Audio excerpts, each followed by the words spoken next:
You know, this light is insane.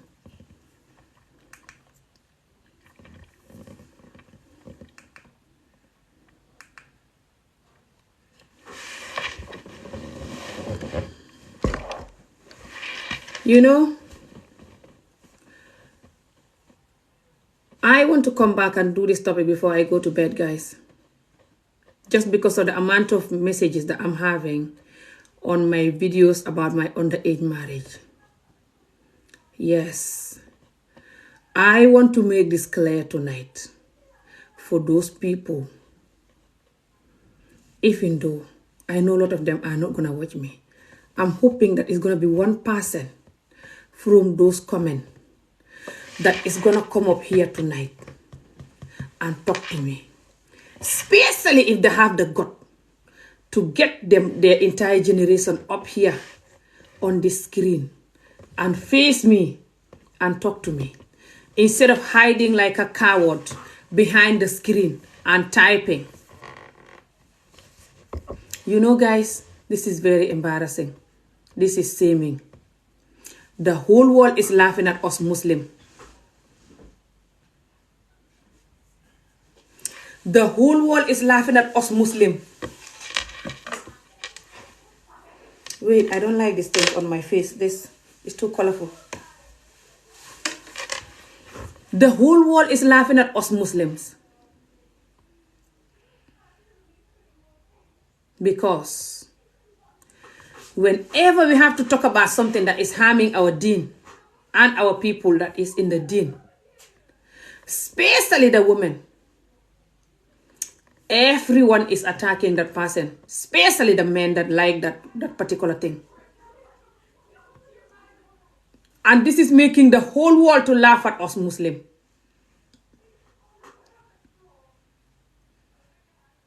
People are not coming to the deen. And people that are in the deen, they're not respecting the deen. And they're leaving the deen. Either they're telling you or not. Because when you're in the deen and you're not practicing nothing, you don't take it serious, you don't care about it, you already left it. And all of this is because of these things that is in the deen, and it's not serving us, it's not serving people, especially the women and children. And whenever they talk about it, you condemn them. That's why this is happening. You know, thank you guys. Please share the video. Fatu, my daughter and her friend. Fatu, I can't have peace tonight. My daughter and her friend here. And I wanted to even have an early night sleep, but I cannot because of, these children. So I decided to just come and do this topic. Look, the community. Why the whole world have no respect for the community? It's because the community is so hypocrite. The community can spend the whole day talking about useless stuff. Things like, why you not wearing hijab? Blah, blah. But when someone is talking about something very important, like child abuse that is happening in the community, in the name of marriage, or just women that are suffering in the name of marriage, and this man marrying them and then abusing them in the using Allah to marry them, and they're not doing what Allah said, and suffering these women emotionally for years and ruin their life. When you talk about it, they're like, go and wear hijab. You shouldn't talk like this at all. You're a woman. Subhanallah. Why we always picking the crumbs? I don't understand. Us human beings. Why we like crumbs? These crumbs you're picking, they cannot do you anything. You already saw the cake. The giant cake is here. And you're picking crumbs like a hopeless person. Why we always do this, I don't know.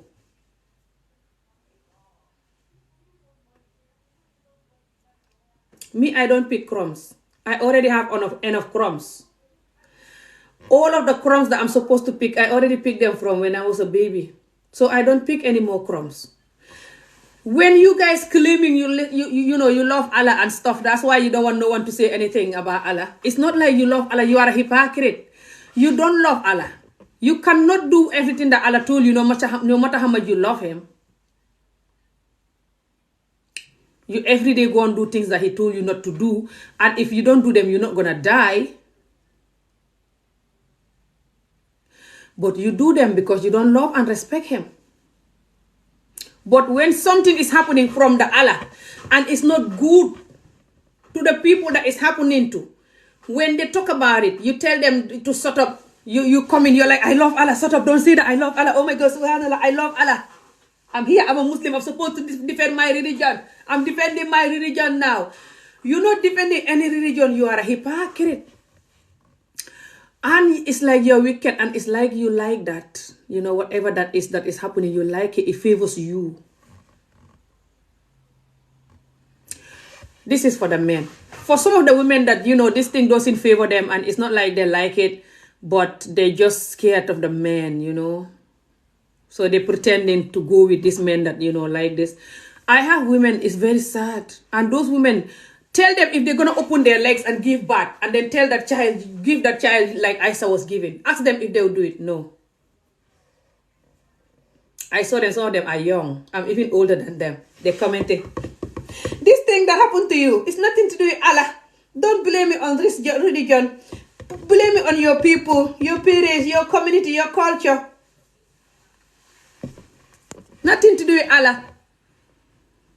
Nothing to do with Allah. So Isa is not in the Quran. What the hell? I've never seen sick community like this in my life. That's why all your children are leaving you alone with this religion. Look at your children. Look at your people. They don't dress like Muslim. They don't behave like Muslim. Because they see all the hypocrisy thing that is going on, and you want them to dress like Muslim and be a Muslim. You're not giving them a ladder to climb. You're not giving them nothing to hold on to. Because you're doing hypocrisy. You're not talking about the things that is damaging people in this deen. And when people talking about it, you know, you insult them and abandon them and run away. And call them non-believer. They're not non-believer. They're just not a hypocrite. You faking your that you have good deed, or you're pious, faking your so-called piousness, doing stuff that Allah tell you not to do in this area, and then this area you're like, don't talk about this. I'm a good Muslim. Subhanallah. Oh my God. And this other area you're doing what Allah tell you not to do. So you're not a pious person. You're just a confused, lost, hypocrite person who is afraid of hell. Less than the hell. This is not going to take you to Jannah. I swear to God, this is not going to take you to Jannah.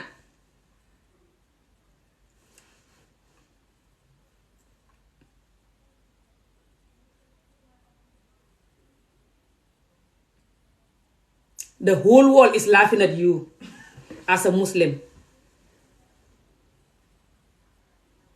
Especially the Muslim men. The whole world is laughing at you. Muslim men. The whole world have no respect for you. Not because you're Muslim. It's because you don't want to condemn the wrong thing that is happening in your deen. It's not because they hate Sallallahu Alaihi Wasallam. It's because you are letting your people down, letting your women down, and your children. Especially women, children. It's like you hate women. You only like the boys, you know. You're like, it's good, this, you know, it's a son, alhamdulillah. A boy, alhamdulillah. If it's a girl, you don't care most of the time. And you see the girls getting married young, you know, or suffering and stuff, and you know that it's in the deen. And you're like, it's not in the deen. What the hell is wrong with this kind of people that denying this in the middle of the deen? This is in the middle of the deen. This is in the middle of the deen. Isa is in the middle of the deen. Isa is in the middle of the deen. You cannot take Isa out of the deen. Isa is in the middle. Why you guys always taking Isa out of the deen like Isa is from China? What the hell? Why you people so hypocrite and hopeless, thinking they're gonna go to heaven like this? What heaven you going? Did Allah not say that He doesn't want hypocriteness, and two-faced and just talking because of whatever? Did Allah not hate that? The amount of people that is condemning me for what I said in that video is why I come back this night to do this video. If you guys push me and make me do Islamic video every day like some so-called Islamic talkers, Islamic talk, Islamic video, Islamic talk, hey, let's talk about Islam, subhanallah, assalamu alaikum guys. Today we are going to talk about sisters who don't wear hijab, sisters who wear a lot of makeup, subhanallah, I'm not judging, but a lot of makeup. What the hell? You're not just judging, you're a hypocrite, confused, lost, talking because of people's eyes and talking because of heaven. You're doing more than judging. You're a hypocrite. Why are you talking about so-called makeup and so-called not wearing hijab? That's not going to harm the community. That's not going to make people leave the religion. What's going to make people leave the religion is the people that are in the religion and they're hypocrite. They're not condemning the things that is harmful, especially for women and children. That's how you're going to make the women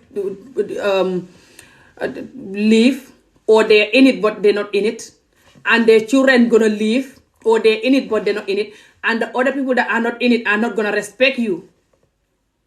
I don't know who is this. If the person is not Muslim, I don't know if I should take them, but I will say I don't know if who they are, but it's gone. Who is this? I just want to take Muslim people. If anybody's coming, they have to come and let me know if they're Muslim and they're going to talk about what I'm talking about. I don't know what this person, you are God Muslim, I don't know. What is that, you are God. Listen, this is very serious. And I'm going to be doing a lot of videos this year about this now. Hence, that's what you guys want, yeah? All these years, I'm fighting very hard to not do all my videos about child marriage in the Muslim community. Ask my community. I talk about my other community problem. You isn't good Muslim. All right, you mean I am not good Muslim? You can't even spell it correctly, but I think I know what you mean now. I don't know these people coming if they're Muslim or they want to talk about what I'm talking about. So I cannot take them unless if they're Muslim and they want to talk about what I'm talking about. Don't worry about me being a good Muslim or not. That's not important. That's not going to make, the religion. That's not going to ruin the religion or the religion name. What's going to ruin the religion name and the religion is you watching, the things that is damaging children and, and women, and you're not going to condemn it. And when they get up to condemn it, you tell them to shut up. That's what people going to look at and disrespect you. You understand? Why a lot of people don't know about underage marriage? They're even surprised about my story. Is that people are not talking about it. Hello, thank you. Like a little video, very serious video. Anybody that you know you don't want to have a child who go through this, you feel like women and children deserve peace and respect just like you are. Like this video, please.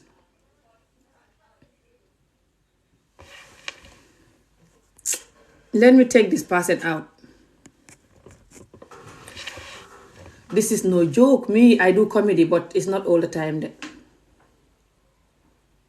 Because I know my community and the issues, that is going on. So sometimes when I'm talking about those issues, I don't joke. You don't know that. So watch what you're telling me here if you want to be here. I've never seen such a hypocrite community in my life. Why is whenever I talk about I was giving away just exactly like Isa was giving away? Exactly like what happened to Isa is what happened to me. Before Isa was 10, she was handed over to Sallallahu Alaihi Wasallam. That's exactly how they hand me over before I was 10. Why you guys always have the gut to comment, that's not Islam? What the hell? Why you guys so hypocrite and confused like a 5-year-old who is denying sweets, who just took some sweet and the mother asked them, they're like, no, I've not taken the sweet, mom. It's not me. Who took it? The sweet is here. You holding the sweet and you're denying it. Why you guys talking like a hopeless person? I don't know. This is embarrassing. You're making it worse. Listen, I swear to God, I'm helping you. This is hard, but I'm helping you. You're making it worse anytime you try to deny this. That means it's there. This pedophile, horrible practice is there and you guys are covering it. That's why you're standing there denying it like a hopeless person. You want to party faith? Come. Is here. Come in. Especially you men. Why you don't want to condemn this? I don't know. Especially the hopeless men that always telling me to shut up about it. And why you guys, telling me that, oh, me, I'm too much. I always talk about, this Islam thing, I'm too much. What the hell? You are too much. You're not handed over to an old man before you were 10, that's why. A gorilla-looking old man, so old and wrinkled and ugly. And every day you go to bed, you're praying you can die in your sleep, so this old man don't have to touch you. That's why that's not happening to you. That's why you're here talking. You're like, because that's not happened to you, yeah. It didn't happen to you. You will be speaking Chinese by now, yeah. Different language, yeah. What kind of hypocrite community is this? The whole world is laughing at you. Listen, the whole world is laughing at you. Stop. Tell the truth. Tell the men that are doing this that, look, this is wrong. Tell the parents that are doing this that, look, this is wrong. Although we're not allowed to say that things that happen there is wrong, but just don't do it then. Even if we're not going to call it wrong, whatever, but just don't do it then. It's there. It's in the middle of it. The person that the prophet loved the most, this is how he get her, but don't do it. Because right now, the children don't like it. And it says in the Quran that people should marry women who love them. Quran is very confusing sometimes, don't you know that? You know it. Quran will tell you one thing here and then turn and tell you one thing there and tell you one thing there. That's why a lot of people are confused by it, so they just leave it alone because they cannot get it. But Quran never tell you that if you don't marry children or you don't marry people who don't love you, you will go to hell. Quran tell you that you marry people who love you. I think that one is clear, isn't it? But then they also say you can marry someone because of their beauty. You can marry someone because of money. You can marry someone because they have good name or something like this. Like different 4 things that you can marry someone for. That I think are totally different from love. But it also tells you so many other things. I don't know how to bring you. Let me see. So many other things that that you can do that is not going to hurt no one. I don't know how to join you. I just don't know how to join you, honestly. Do you not see the guest request thingy? You send the guest request thingy. Why are you not sending it?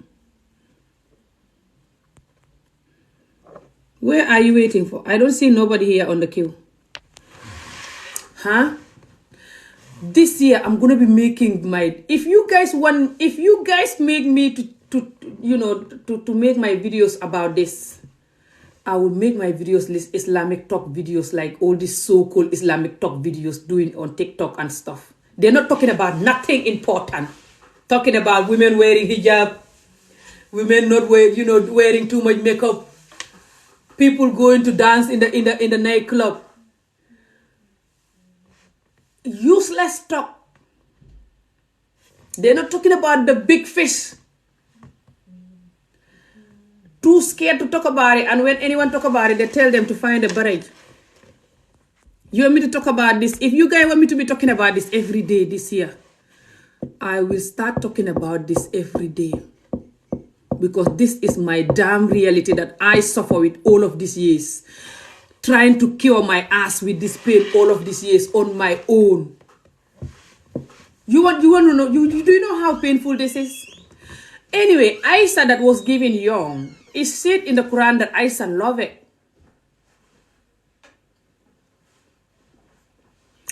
I need help seriously. Me, I don't need help like some of you do. Some of you that saying that I should not talk about this. You need more help than me. Because at least me, I'm making awareness. I'm making people to go and, to help people to not go through this. So I don't need help like some of you do that want people to shut up so this can continue. You need more help than me because you want people to shut up so this can continue. And you deny the reality and say that this is not in the religion at all. Like you're talking to, like you're just some 5-year-old, that is playing in the playground. Awesome. I think this person is coming. Who is this? I'm not insulting religion. What do you mean stop insulting religion? Hello. Hello, madam, ça va? Ça va, da ngaa dégg anglais. Anglais, mbaalu ma ci dégg de. waa acca parce que topic bi dama bëgg mu nekk anglais simply because dafa am benn vidéo ay vidéo yu ma nekk di def ci mbiri bu ma sëyee bu ma nekkee xale te nit ñi dañ ciy nekk di bind si anglais di lifin di vidéo boo anglais la bu ma ko defee sax nit ñi nekk ci di bind di wax ne bugguñ lifin bugguñ ma wax ci daal so bugguñ ma wax ne loolu ci islam bi la nekk daal ñu ne loolu nekkul ci islam so si anglais lañ nekk di moom laa nekk def si anglais xaw ma ndax gis nga vidéo yi fan yi di leen xëyu léegoo-léegi ma def vidéo tontu leen so tey dama bëgg a def vidéo jàkkaarloog ñoom. So you want to speak only English? Yes, su ma koy def xolof dinaa ko def xolof beneen yoon waaye tey it's better we do it in English today. I can do it. So I'm waiting when you do all of I come back, okay? All right. Sorry about this. Because because my English is not good. I'm trying to speak about you, but it's not good. Thank you very much. Wow, next time inshallah dinaa si def topic si xolof parce que xolof yi sax dañ si xeet yëpp si war a wax inshallah. I need to speak only Wolof. Thank you. Don't worry forward. Wow, okay, next time inshallah. Okay, jërëjëf, thank you. Wow, hello. Hello, jaajëf Ami maa ngi jégalu nag dafa xala lëndëm. It is too dark here at the moment. That's fine. Hope you hearing me. Whatever. I don't know why I on my camera. I in fact prefer to off it, but it comes like this. All right, that's fine. Anyway, but if you prefer the English language, then we can continue with it. Although I'm not very strong in the English language. Yes, we can do English next time when I'm doing it in Wolof. We do Wolof, inshallah. Whatever. Gambia. I am now doing my bachelor degree in education and Islamic studies. And I like the topic that you're talking about for many reasons. The reason because of maybe there's a misconception or misunderstanding for some people. You know, we have different generations, and the age of marriage in this generation may be different from the age of marriage of that generation. And looking at Aisha, the one that you mentioned, that was plus, I can say 1,400 years ago. So we will not know what exactly was the age of marriage in that year unless we go to history. And if you go to history, you see even some people in England or a place called England right now, or even other, or in Europe, who were married at the age of 7 or at the age of something before 10, in fact. So that is history. And that's the difference that the time has. As I told you, my English is not very strong. Okay. I can hear you. Yeah, people. Yes, I can't recall at the moment right now because I just entered TikTok and then see you talking without going through my books. But I once read a book which gave me more than 7 people. Some of them were in fact queens who married at the age of 10 or before the age of 10, in fact. So in that case, I think the generations are different. So Aisha married at the age of 9 or at the age of 10. is different from today. So you cannot say it is Islam. Islam accepts it. Islam promotes it. Islam never promotes hurting someone. La darara wala dirara. Do not hurt and let no one hurt you. So if marrying a young person hurts that person, you should not do it. So now in this case, now, who should be blamed? Islam or the person that harming that person? Both. If Islam says, I said, if Islam both says, Islam and the Islam person says, that is harming the person. Islam says do not harm. Yes, but So then why Islam Islam has should it be by blamed? marrying a young person. Who is that? What do you mean, who is that? You already mentioned her name. Come on, brother. I thought you can do but better I than think you also deny the reality. My sister Ami, I think I have established that to you, that the different generations, these are different generations. This was 1,400 years ago. It was 1,400 years ago. And the places are different, in fact. In some places, a 14, listen to me. Thank you very much. Thank you. I'm sorry. I'm sorry for saying that word. I don't want to have, inshallah. In some places, a child or a girl at the age of 10 is equal to a girl in another society at the age of 18. Do you agree with me on that? I don't know, because I wasn't alive then.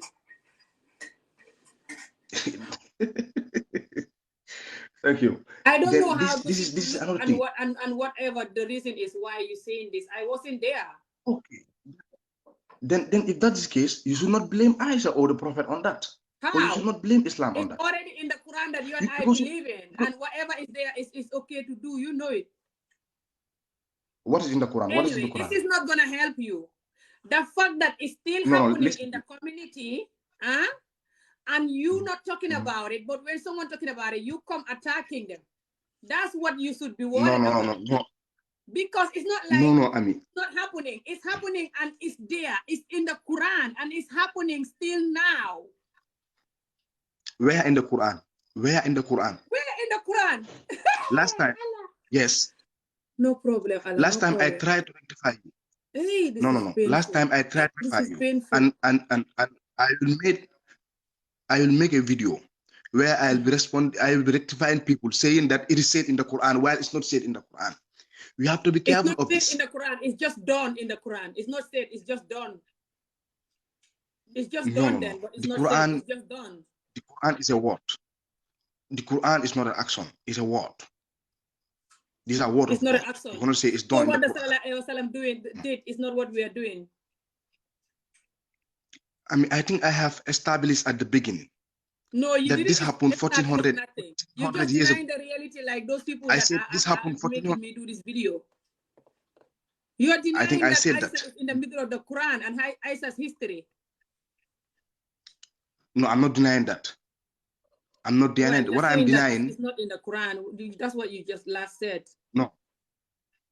No. There are verses talking about Aisha in the Quran. There are verses talking about Aisha in the Quran, but not her being married early. No, we don't have that in the Quran. Aisha being married early, we don't have that in the Quran. That we the Muslims have. And I said that I will make a video rectifying my brothers and sisters. No. You listen to me. Saying that, I'm very sorry. Saying that this is in the Quran and that is in the Quran, while they do not, they don't know the Quran. You don't have to show him a verse. Everyone knows about Aisha. Aisha was the favorite wife. Someone is whatever. But Aisha being married early. Yeah. Hey, this is sad. No, maybe. I'm listening. You said that Aisha was the favorite wife of the Prophet. That's what you said. I respond, whatever. Yes. But Aisha being mentioned in the Quran about early married, that's not in the Quran. Early married things is not in the Quran. That's not in the Quran. Yes, someone comment that he can see show me a pass. How? We have to be careful. If you So do Isa not know is the not the Quran, Quran, the you way have to ask. Isa was handed over to Sallallahu Alaihi Wasallam. So that's not Sallallahu Alaihi No, that's not in Wasallam the and that's not Quran. Isa. That's some Chinese people that people are talking about. Hey God. That's not in the Quran. That's not in the Quran. So that's not the Sallallahu Alaihi Wasallam who practiced that. It's some guy from China who did that. No. The Prophet ﷺ married Aisha, yes, at the age that you are told that he married her at that age. Yes. But that's not in the Quran. Money. Do you Himself, understand? that's how he Do you has eyes. understand? That's why a lot of people are doing that. And it also says in the No. Quran, it's in the Quran, by the way, never mind Isa. It's in the Quran. It says when the woman sees her period, she's grown enough to get married. Where? So that's not in the Quran too. Where in the Quran? Where, Sister Ami, in the Quran? So Where in the the Quran? sign that the woman is mature enough to get married. This said when the woman sees her period, she's mature enough to get married. That's what you're denying too. Thank you very much, brother. Thank you very much, brother Zeal. That's what you're denying too. I mean, let me repeat myself again. I said we have to be careful by saying this is in the Quran and that is in the Quran.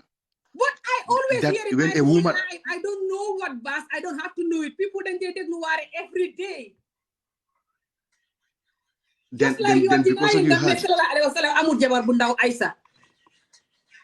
That's how you're gonna deny the fact that Quran bi wax na ne jigéen su gisee mbaaxam foofu la màggee pour mu am jëkkër. What the hell? How are you gonna deny this? No, that's not in the Quran, Ami. I'm talking about Ami. Please, I want you to listen to me. And inshallah, by the end of this video, I think I will accept something from you. And I am ready. I am ready to accept the truth whenever I find it. I am ready. And I swear, I'm having a Quran here. I am sure, billahi, wallahi. I will accept the truth from any person I heard it from. But, listen, but saying that when a woman sees her period, he is mature enough to get married, I don't see that in the Quran. So what's the age of women getting married in the Quran? What's the age? The Quran never gave any specific age for that. Yes.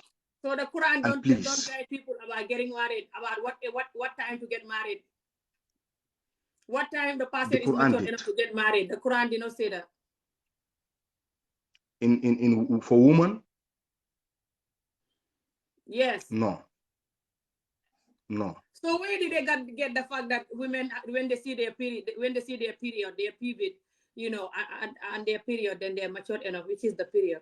Where do people get that?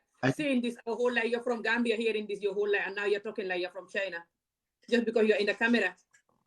You hear this your whole life. Imam talking about it in the radios. You hear this about Aisa. You hear it your whole life. Your Imam, your grandparents talking about it your whole life. Now you're talking like you're from China. No, I mean, I think I have to. Bro, Sister Ami, I think I have to ask you where it is that in the Quran. No, I'm not saying that. How can you ask me? You are the Ustaz here. I just can't believe how you are denying reality, like you're from China. I'm not denying reality. Yes, early marriage happens. I accept. Yes, the Prophet married Aisha as the age. Everywhere in the Gambia, as you want me to say it. Yes. I want you to say anything. I don't want you to say anything. You're going to say who you are. This is nothing to do with Allah or not. This is about each person who you really are inside. Sister Anytime Ami, that someone is condemning something that is harming other people and you are defending it, it says who you are. Ami, I as I told you, and I will repeat myself, I am ready to accept the truth whenever I get it from. Wherever I get it from. What I told you at the beginning was that Islam says, do not harm and let no one harm you. If marrying a young child harms that, then you should not do it. Then in that case, who should be blamed? not Islam. Islam, because Islam married Aisha. No. And at the beginning, and I also told you that. Copying what Sallallahu Alaihi Wasallam was doing. And Ami, Sister Ami, I told you at the beginning that. Listen, I told you at the beginning that the year that Aisha was married, that was 1400 years ago. You cannot compare that generation. How long it was. The fact that it happened. People are still doing what Sallallahu Alaihi Wasallam was doing. No. People are even eating dates and eating things and saying, this is what our prophet was eating. He liked this. This is how he slept. This is how he talked. This is how he said we should do things. You're every day copying him. And you're copying this thing as well that he did with Aisha. And you have the God to talk here like a 1 year old. This is scary and very painful. Sister Ami, we will copy him on things that people saying here is in the hadith. What Aisha's story is in the hadith, not in the Quran. Yes. I accept the hadith that. is still in the Quran. But Sallallahu Alaihi Wasallam himself did it. I am ready. Just like you're copying, just like you're copying the amount of wife he get married to and everything. That's exactly how you're copying the fact that he have a young wife.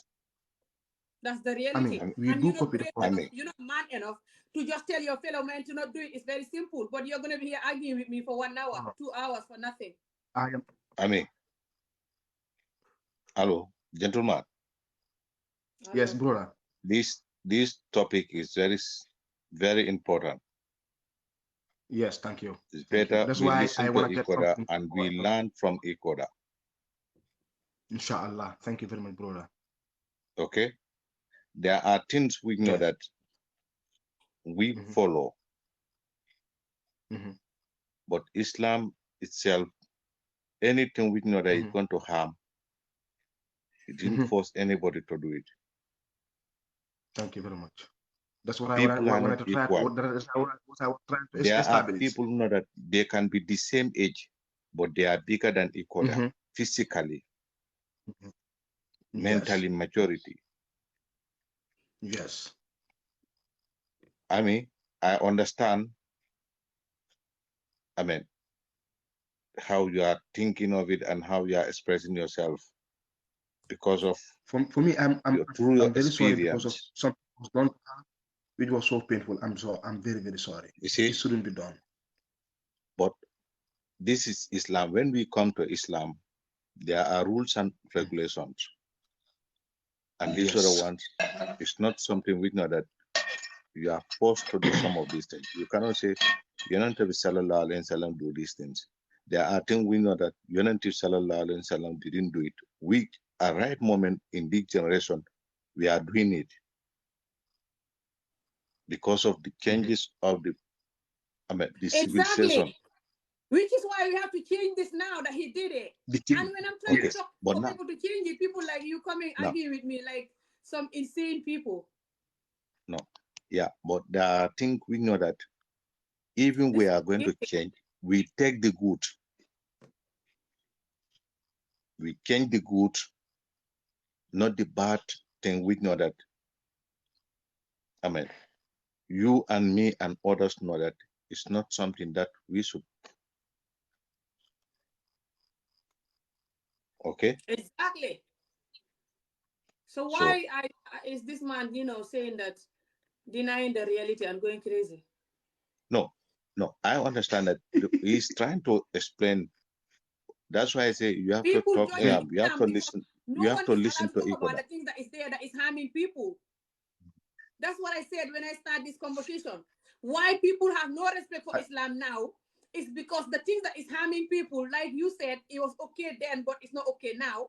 It's still happening. And when people risk it all to save people's life, to talk about it, you tell them to shut up. And people are watching you.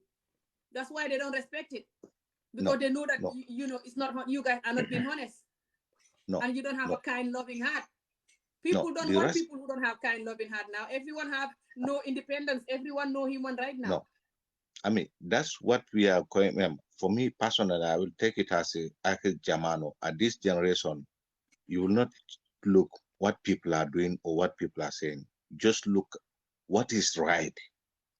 Exactly. That's why I said now it's in the Quran, but we have to condemn it and tell people not to do it. We have to make awareness for people to know that they don't have to copy it Not from in the the Quran. Quran. Please, I mean, It's coming. this is It's not in the coming from Quran. the owner of the Quran. That's what I mean. I don't care Hadith or Quran or whichever one. It's there. Calm down. It's there. Hadith or Quran or whichever one is there, and and the owner of the book did it himself. No. And that's the reality. You cannot change that. You're making laws for changing that. Wait. You say the owner of the Quran is Allah subhanahu wa ta'ala. Yeah, but I mean, it comes from him. You know what I mean? Without him, you will not know Quran. No, but this is what I'm saying. Doesn't matter, brother. Come on. I don't have time for this. If you guys don't want to talk, you can just let me be, please. This is not a joke. This is my own story. All of you guys are here because this didn't happen. Ami, you know, do you know whom we are talking to? Doesn't matter who I'm talking to. Right now, no, listen, whoever I'm talking to, and they're backing this. Backing this. I'm not gonna take it.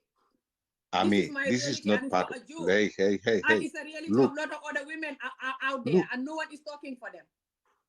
Look, this is not about agreement. We are just trying to give ideas to each other, exchange ideas. Yeah, but the way you're giving your ideas are insane. You're just backing the whole thing. No, listen.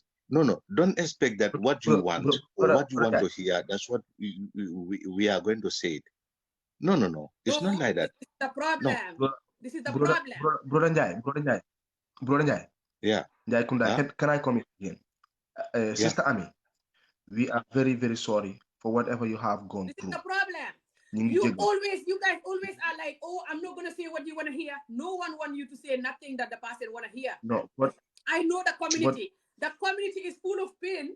That's why nobody want to say nothing that the person want to hear. Everyone want to hurt everyone. But this is not about hurting me. This is not about me. Ami. This already happened to me. This is about the other young innocent children that is going to repeat this pain. You understand? You don't have blood in you. You think of the other children. Me, I cannot go back to that age and this thing happened to me again. No.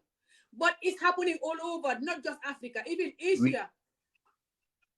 I mean, now, you think what is the solution to that? The solution is for you. We will never allow and talk to your fellow men to not do this. Is it caused by the I myself, I will not allow my sister or my daughter to be harmed as the way you explain yours. I will not give my sister or my daughter to get married, to get harmed. I will never do that. And then I will put that on Islam. I will, what I'm saying, I will say both based on Islam. As I told you at the beginning, the one that doing this, or Islam shouldn't be blamed for that. No. I told you at the beginning. We ourselves. Of course. It's the hadith then. The hadith that is in it. With the hadith is the Islam is all the same. And the person that is doing it. It's two of them to be blamed. I mean, not the person alone. I'm having a list here. It's reading the book where this thing happened. What the hell? How you guys are okay with talking like this? Huh? Look, listen. Look, I don't do it. Others people don't do it. In any thousands or any tens, maybe 2 people do it. I'm sorry, but I have to blame some people. I have to block some people right now because don't mind when I'm them. talking about this sometime and people are going insane, I'm just gonna block them. No, I don't think that helps. So my parents, they are non-believers. There are some non-believers who are in China. I have to blame them because they don't know Allah. They don't know the hadith. They don't know about Isa. They don't know about Sallallahu Alaihi Wasallam married Isa when Isa was a baby and handed over to him, just like the way they hand me over to that old man. My parents never heard of that. They don't know that. That's not their religion. They're from China. Some non-believer from China. So I should blame them. What the hell? Anybody type that, I'm gonna block them. Sister, listen to me. You cannot compare yourself with Aisha. You live in different generations.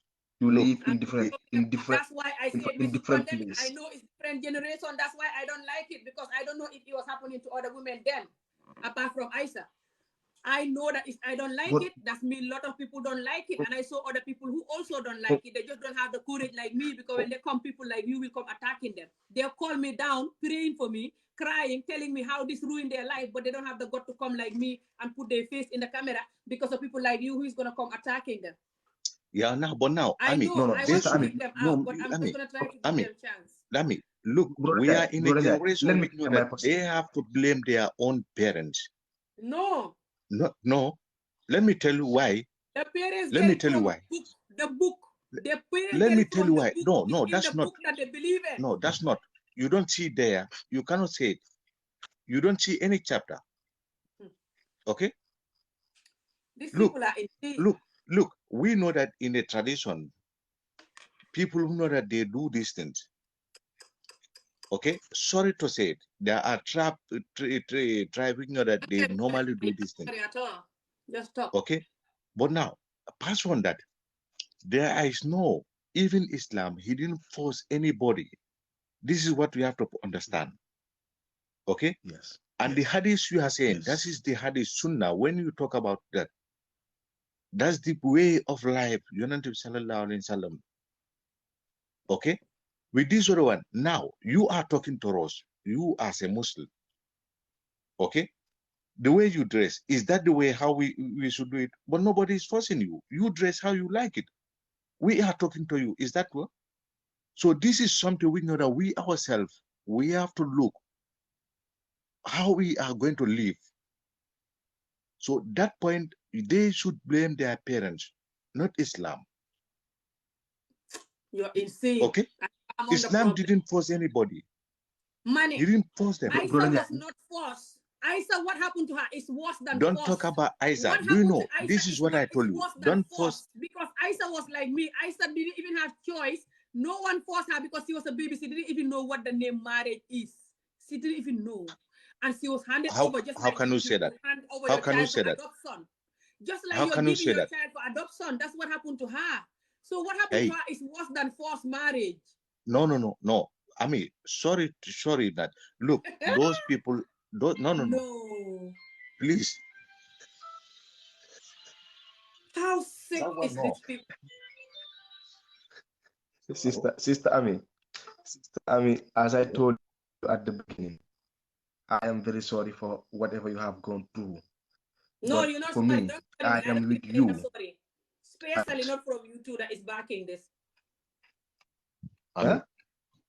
I don't want any sorry Sister from Ami, you two that is backing I am with your you. fake sorry. I don't need your fake sorry. Ami. Whatever. I'm going to do program about this every time now, this year now. You know, this whole time I've been avoiding to do program about this. 5 years I'm doing videos.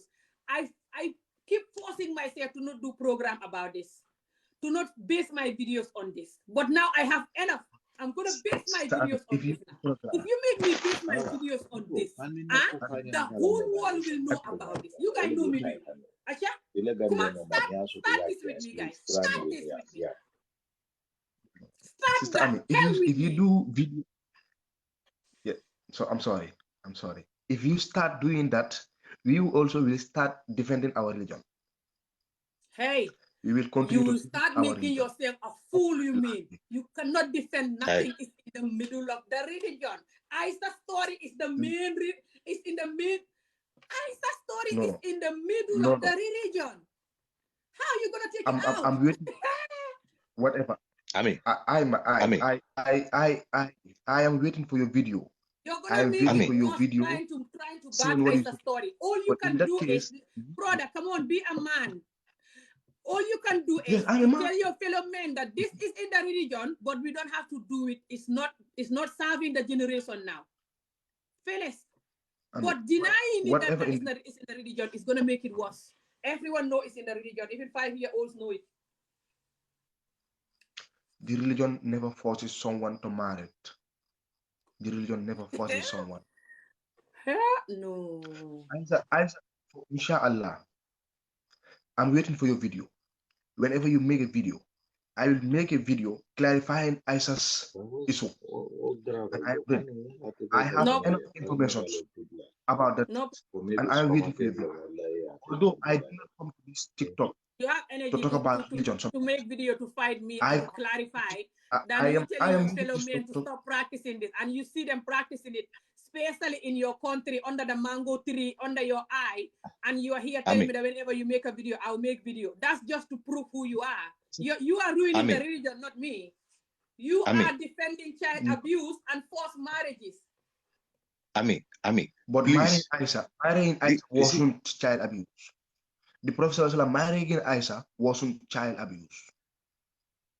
That's not child abuse. So right now, when you have a baby that is like Isa's age, and you give them to an older person, and the person gonna keep them, bring them up, and marry them. When they grow up, they're gonna tell you, you do not abuse me. That's what they're gonna tell you right now. They're gonna celebrate you for that and clap for your hands and clap. Can I answer? Or they're gonna tell them, or they're gonna call it child abuse. Hey, do you want me to answer? Yes. Do you want me to answer? The generations are different. The generation of Isa. That's why I said it's child abuse, because it's different. Exactly. And it's happening now, though. It's still happening. Listen, what? Yes. No, Sister Ami, if we establish that the generations are different, in that case, what was child abuse in that generation will be different of what is child abuse in this generation. Exactly. And what is important? Yes. No, Mr. So you cannot name that what child abuse. Because you don't live in that generation. Now. It's called child abuse now, not then, but now. My brother. Yes. My brother. Yes. Those people, they don't know life about they see only God. Yes. Child abuse you are talking about, that is just now. Okay?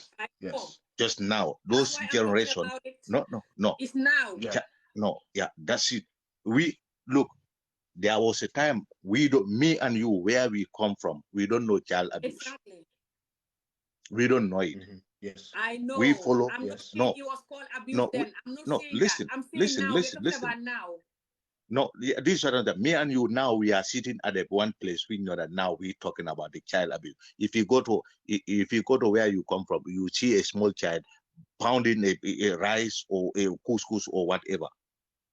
Here we call it as a child abuse. Child abuse is not happening in the world. That's not what I said. No. This is what I'm saying. Child abuse you are talking about. You see, if we come to Islam, it's very sensitive. No, I don't allow anybody to joke with such things like that. And we are trying to put people who know that they know only God. Those people are God-fearing guys, different from me. Okay, so such things like that. This is what I told. If you remember, once we talk about a lot of things. Okay, now things like that, don't involve yourself in it. Sensitizing people, we go back to Africa, we talk to them, we sensitize them, and even do that. Some people they will listen, some people they will not listen. So don't try to put any topic on this or talking about it. We know that at least it will bring another commotion or what other things. Please, sake of God, this is what I'm saying. And the prophet we are talking about is not something we know that one have to be joking with it. You are the one that is joking with it. You are the one that is joking with it now. You don't know how to love the prophet. You don't know how to protect the deen. If you know it, you will just say, this is in the deen, in the hadith or whatever, whichever part of the deen. Which hadith you saw it there? In the deen did this, but we don't have to continue doing it. It's harmful. That's all you have to do. Very simple. But you can't do it. You're here talking, and going crazy. Anyway, I have to let you guys go. Like I said, this is not joke. This is my real life story, and I don't allow no one to joke with it. Not anymore, no. I'm not going to continue allowing, especially people in my community. They did this to me so many times, to laugh at me and call me name and bully me whenever I'm talking about this. Women. Whatever. You see? I am waiting for your video. Why should they do that? Nobody should do that. If you remember, also, 2 years ago, Islamic position. 2 years ago, I was once talking to you with such things like this. I never come for this. If you remember, I come to teach Wolof language. There are things we know that one have to keep that in your own, making me to defend my not to give it to anybody. Up to the end. You have to listen to each other, please. Sorry. Okay, there are things we know that your personal, you have to keep it in your mind. Not everybody should know it. Yeah. Everyone will know it. Everyone will know it. I'm gonna put it in a book. Everyone will know it. Even when I'm what dead, have we the eaten today? grass on my digo, when I'm dead in my ground, the grass that is gonna stand on my grave, they will know it. You. What the hell? Anyway, guys, good night. You better just go right now. Yeah. Hey, you are joking, man. I'm going to base my videos on this now, guys. How about that? From now on, we are going to base our videos. We are going to base our religion. Base my videos on this now. Ami, don't cause me to come to UK for only you, okay? You are joking. This is sad. You are joking. This is very sad. You are joking. Man, hey, this is son. Don't I better entertain let you guys go, especially you. Brother, do you have anything else to say before you go, champ? Yes, I have noticed. Okay, Sister Ami. Somebody was there, but he's gone. The person can come back. I'll check him. Yes. Till now, the problem is you have to do more study about the deen. You have to do more concerning ISIS issue. For me, I don't have problem. More study about it. More study. There's nothing to study. Okay, of course. Nothing to study. Inshallah, you will study more. Isa was handed over to Sallallahu Alaihi Wasallam. Even 2-year-olds knows that. Okay. When Isa was a baby, 6-year-old, when Isa was 6. But let me come. Okay. Concerning ISIS issue. Yeah, he's saying I'm joking. They don't care. That's why it's still happening. I'm not talking for me. I'm talking for innocent, beautiful, innocent young girls that their life are ruined. But inshallah, if I promise to be ruined in that Gambia where you are sitting, and you know it, and you guys are here joking and defending. Yes, Sister Ami, I am ready to follow all your videos you will make, inshallah, about the issue. But also, I'm asking you to follow my videos also, teaching you I'm the not going to aspect follow of any Aisha. video that you're defending and continue to argue with me. Then you don't wanna do for what? No, I'll for just me, go to bed. For me, as I am now, I will not give my daughter to someone where she will be harmed. Never. Based on my religion. But what happens to Isaac is different from what is happening now. Exactly. Okay. That's why I'm talking. And it's still happening now. Yes, that's why it's different. It's different. That's why you should not compare that one with this one. You should not compare it. You agree with me that the generations are different. 1400 years ago, 1400 years ago. But it's still happening now. It's happening based on that? Or is happening based on people's culture? What the hell? Why are you denying this, brother? Are you okay? Now, Ami, let me ask you one thing. You say still now is happening. Now, what is your effort? What have you done to eradicate it or to give knowledge to those people? What have you done? Like I'm doing now. Yes.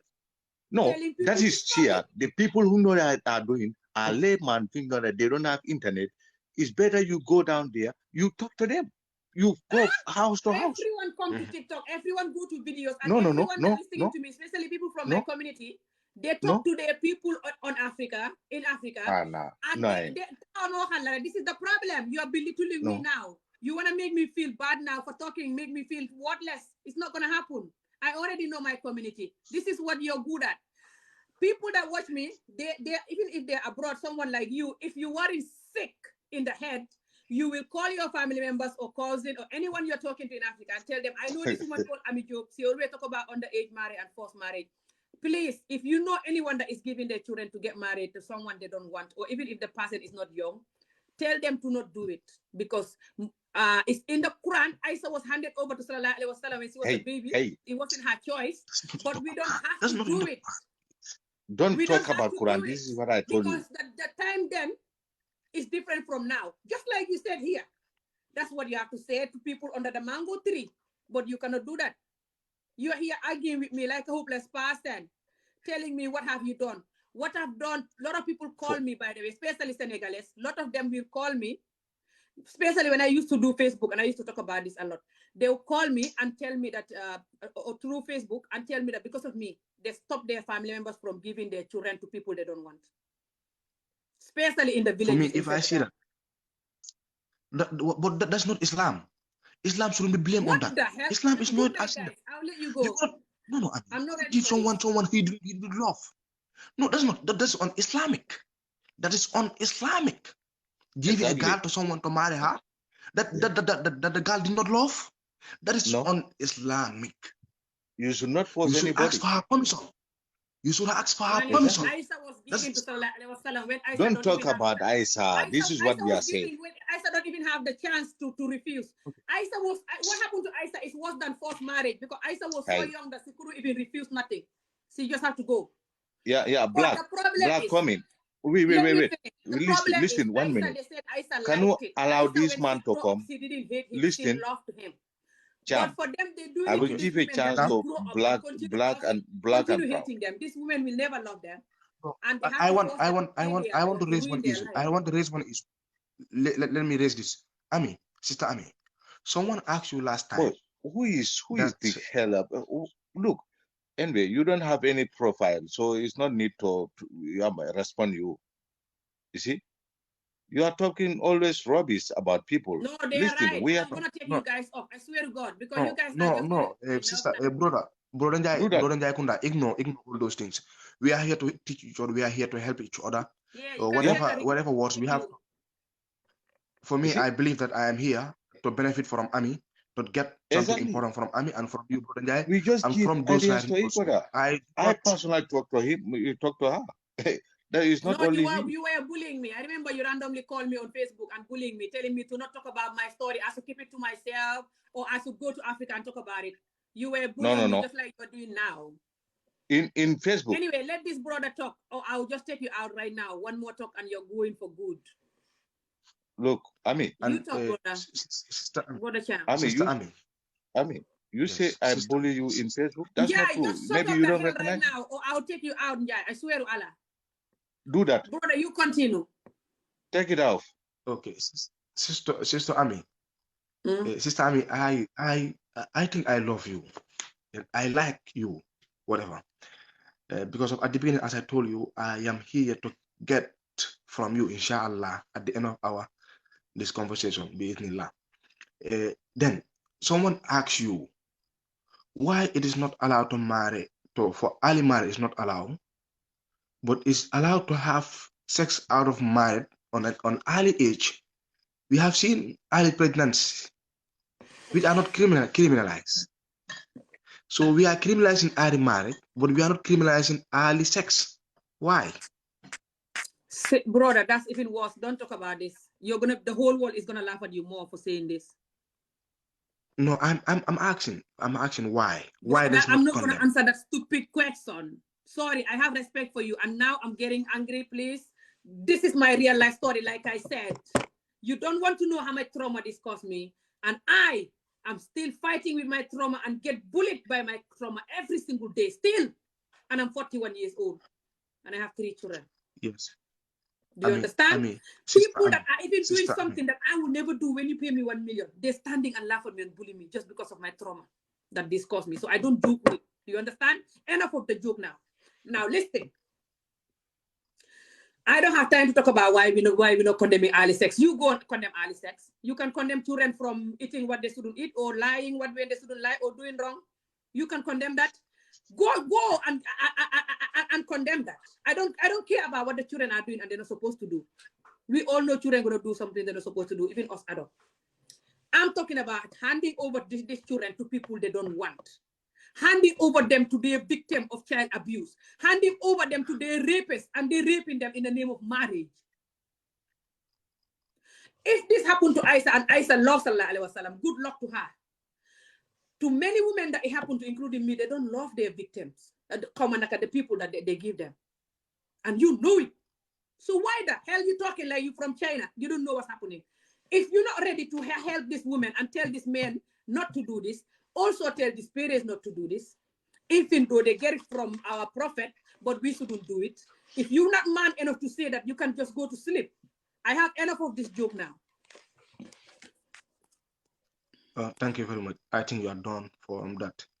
Whatever, dafa mel ni sa dundu ngay dundu tugal am na ay jeexital ci nu ngay doxale ak nu ngay waxale waaye lu mënta am. comme ni ma la ko waxee woon. moo tax may wax pour yeneen xale yi bu mu leen dal yow daf la dalut moo tax nga toog yow ak njaay mi nekk foofu ak yeneen nit yi may ñaawal xat yi yëpp yéen ñi may buli. lii daf leen dalut moo tax ngeen di ree di buli. very funny yeah. funny yeah. déedéet funny yeah. nekkuma di wax nekkuma di. No, I'm not talking on that. I'm talking the way you talk. Like, wax ji dafa xala melni lu xala ñak yar. Ma ngi jégalu ci wax kaddu bu non. Baña ñak yar. Ya wax ji da dé worse li yow dama la respect sax xamolo sa mbir daf ma né gis na sa video yi. Lu ko don is worse than this. Because lini is not joke and lini is not just about man suma time passé nak duma mëna délat sama bop xalé wécc ko. Xalé yu repeat meeting bi. Suma ko xalaté motax duma sotot. Xalé yu koy repeat. Sister Ami, I think right now Tanje dama waxal right now Tanje suma xale bu gëna ndaw suma victime bu gëna ndaw mu ngi 20 years old bala victime boobu noonu ku gëna ndaw kooku noonu vidéo ba léegi mu ngi YouTube soo bëggee mën naa laa yónnee link bi su fekkoon ne xam naa la TikTok or something xale bu nga xam ne moom lañ mujjee forcé marriage Tanje right ba ma ko interview baa ngi YouTube last year laa ko interview bu ma nit ñi doon bully si YouTube bi di deny the reality just like this again some Gambian women for that matter which is even worse xale boobu noonu xam nga ñaata xar la am 15 and was forced to get married to somebody that she doesn't want who is older than her father very ugly man that she hate te man boobu noonu dañ ko si forcé yaayam moo ko si forcé te ñoom ñëpp jullit lañ pol lañ sax ba xale bi dafa daw ba mujjee nekk suma kër fa la nekkoon ba foofu laa ko interview sax fa la nekkoon ba wasin yaayam soog koo jëlaat mu ne yaayam ne ay rada daay dan góor delluwaat ci sëy bi góor gi di ko dóor di ko abuse góor gu màggat gu soxor goo xam ne buggut ko. That shouldn't be. On Islamic point of view. góor yu mel ni yéen ngeen di seetaan lii di xapul ngeen xam ko tay ko muy fii ba India fii ba Pakistan yi fu ne mu ngi fay xew yéen góor yu jullit àdduna bi yëpp a leen yëpp ngir lii ngeen topp di wax waxi weewee di wax waxi daan si sareet ngeen a sibbutu ta xam jot wala waaye xaqi nit ñi dana leen dal da ngeen xala ko de xaqi gune yi ngeen di yàq seetaan ñuy yàqul seen àdduna ngeen noppi di defante di ree dana leen dal moo tax duñ ma sa xam dara dëkk yu koy def yëpp a xalap fii ba India Pakistan dëkk yu koy def yëpp a xalap xaq jee leen dee dal dëkk buy toroxal jigéen ak xale dafay xalap Bilen caaga o caala mu ngi laaj lana nekk di ree nekkuma di ree ne I'm not laughing because of the painful life those people go through. No, I'm laughing the way Sister Amik speaks because I'm laughing under, but I'm very, very sorry if this laughing hurts. They always don't care when I'm talking about this, and this is very serious. You have a say coming. Let the say come. Huh? I'm very sorry for life. But the whole world don't respect women because this is still there and people are still practicing, and you cannot.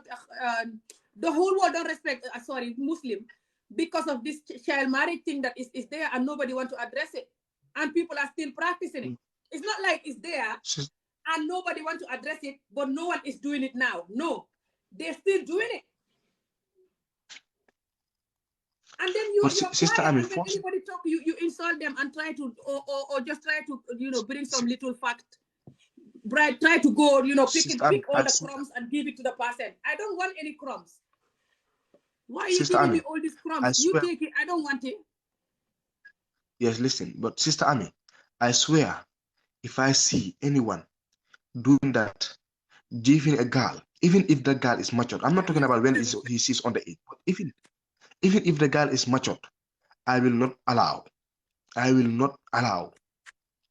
to give a girl to someone whom he did not love. I don't know if this is the same. That is on Islam. And I don't know if that's the same. In that case, Islam should not be blamed. You're not gonna wonder exactly. But yes, I don't want Islam to be blamed. It's there, but you're not gonna do it. But it's there, but you're not gonna do it. So it's simple. You just have to tell the other people to not do it, just like you're not doing it because they're doing it. No, Sister Ami. The person that do it, the person that forcing someone to get married, I think the person is doing it because of he want to do it, but not because of Islam ordered him to do it. No. Islam never encourages forcing someone to something. A lot of these children that people are giving to get married, people that are doing it and they come from Muslim community, you know that they get the idea from Isa's story. You and your grave know that. So all you can do is to tell them, okay, you don't have to continue doing this. It's harmful for the children. Let them give them chance until they marry enough and they're grown enough and they have to want somebody that they want. Like the Quran said that the person have to want the person. That's all you can say. It's very simple, but no. You're going to be here denying the fact that it's in the middle of the Quran. You're denying Isa. So now Isa is from China. Isa is not in the Quran. Do you want to allow this person to talk? Because you're just driving me nuts right now. Sister, how are you doing? Brother, how are you Whatever, Sajo, listen, I want to see Sajo Manjan. I'm just gonna agree. Okay, Black, I'm sorry. I want to answer this, Sajo. Nobody listen to me. I'm sorry. I want to respond to this, Sajo. Okay. Let me say, Sajo Manjan, I respected all women. I have sisters. You are my sisters and my mothers, and I can say and my wives. I respect all women. But what I say, my belief is that forcing someone to marry, forcing someone to get married, is not Islamic. It's un-Islamic. Yes. Okay, brother, continue. What says? Let them send the request. Sister, what do you mean that I cannot compare Aisha, the prophet wife, with what happening in our community? What do you mean? Yes. So when the community dress like this and say Assalamu alaikum, it's not from the prophet and his wives, Aisha and the rest. When the prophet eat halal meat or just celebrate it or fast or just say Assalamu alaikum or mashallah or whatever, it's not from the prophet and his wives, including Aisha. So now we're not supposed to do what you're trying to compare different things. I'm not comparing nothing. I'm telling you that we are still doing what they did, and it's not working for us now. What the hell is wrong with you people?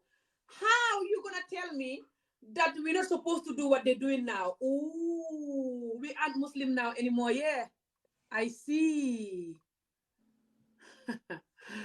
Anyway, guys, you put me over here, and nobody listen to me. Nobody listen to me. Nobody give me no chance. Can I say something, or I'm in the mood, or I don't know? Sorry, you can talk. We are hearing you. All right. Thank you, sister, for the opportunity.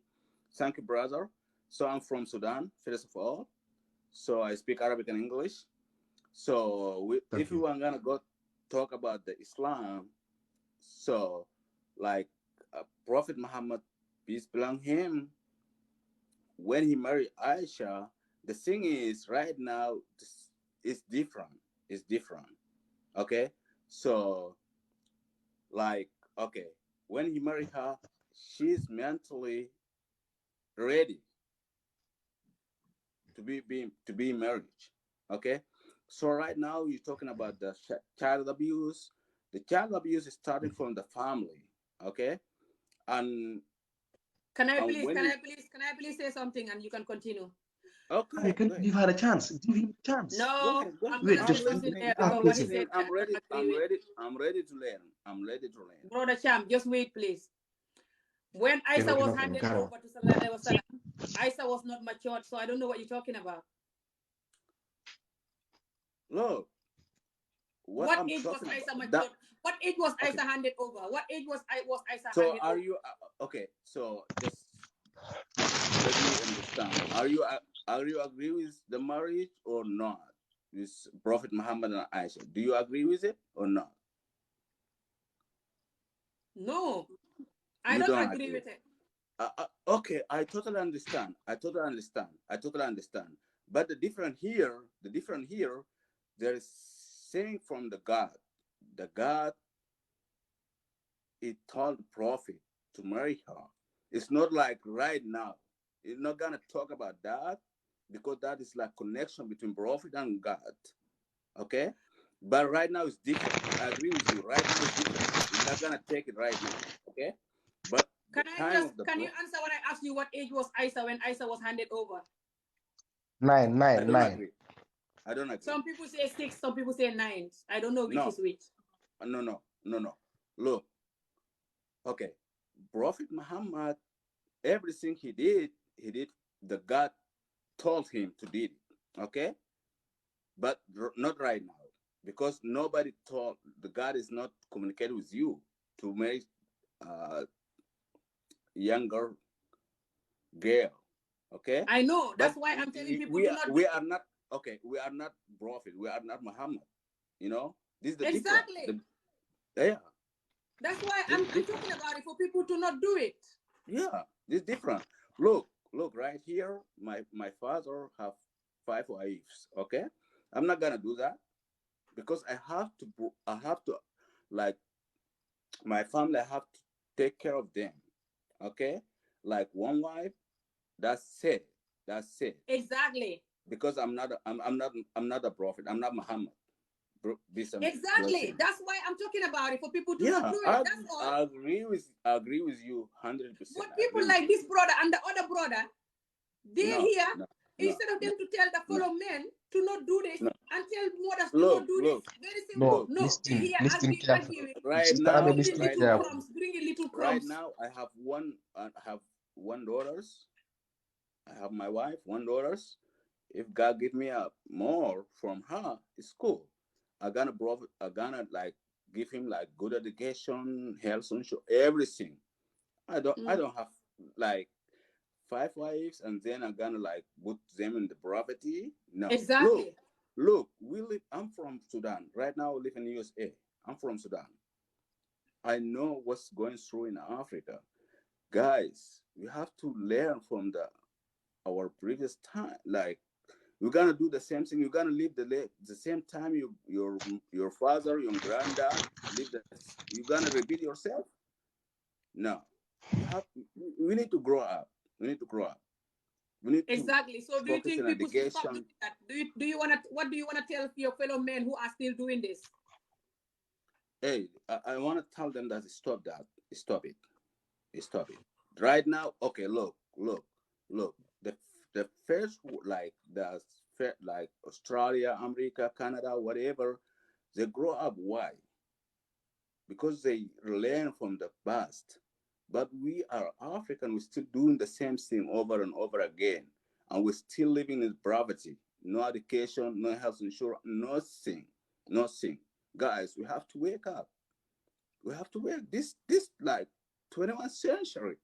Man, we people died over there. No food, no education, no. Why are we doing that? And the African, like, the war start from the Africa. The culture is Africa. Everything is Africa. And now we are all the way on the bottom. But you know, subhanallah, this underage marriage is not just even in Africa. It's happening in Asia as well, and you know, and it's happening in the Muslim community a lot. Like, but the thing is, I agree with you. I'm a Muslim. I agree with you. I'm a Muslim. But the thing is, Prophet Muhammad said, so what is happening now is not happening in the future. This is my time, and you have your own time. You have to, like, okay, this is 21st century.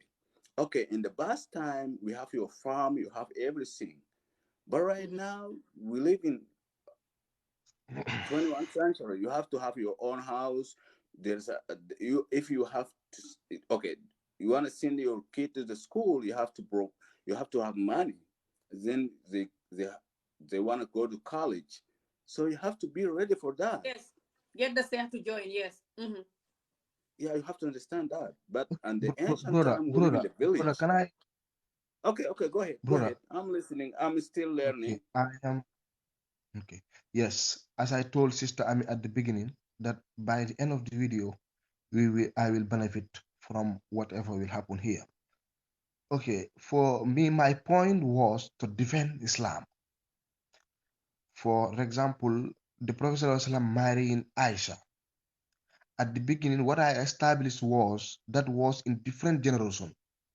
Right. You cannot compare the underage marriage of this generation with the underage marriage of that generation. That was 1400 years ago.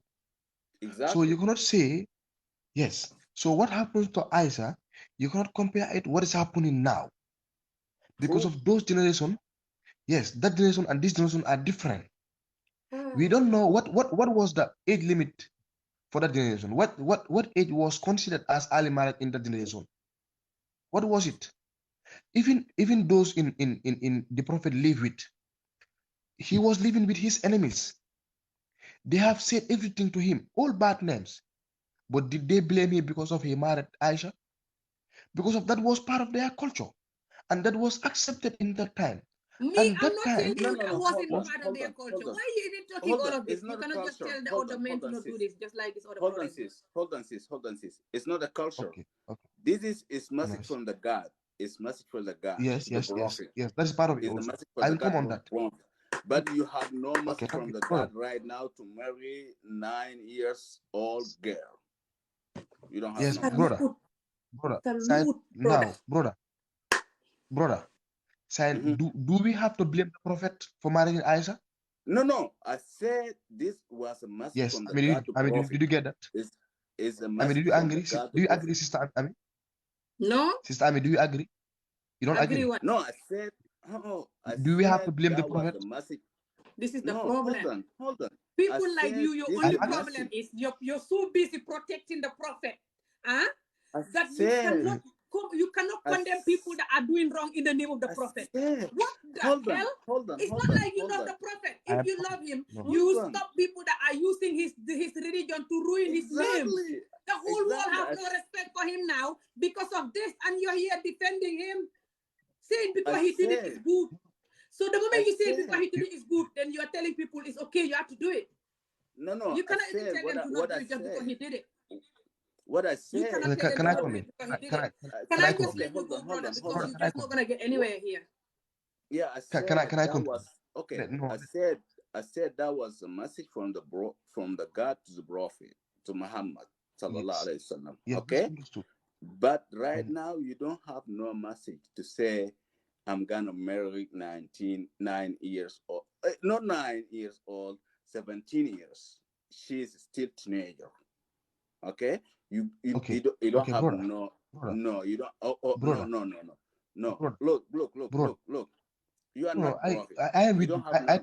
think I'm with you 100%. I am with you 100%. But Okay. do Islam ask someone to force someone to marry?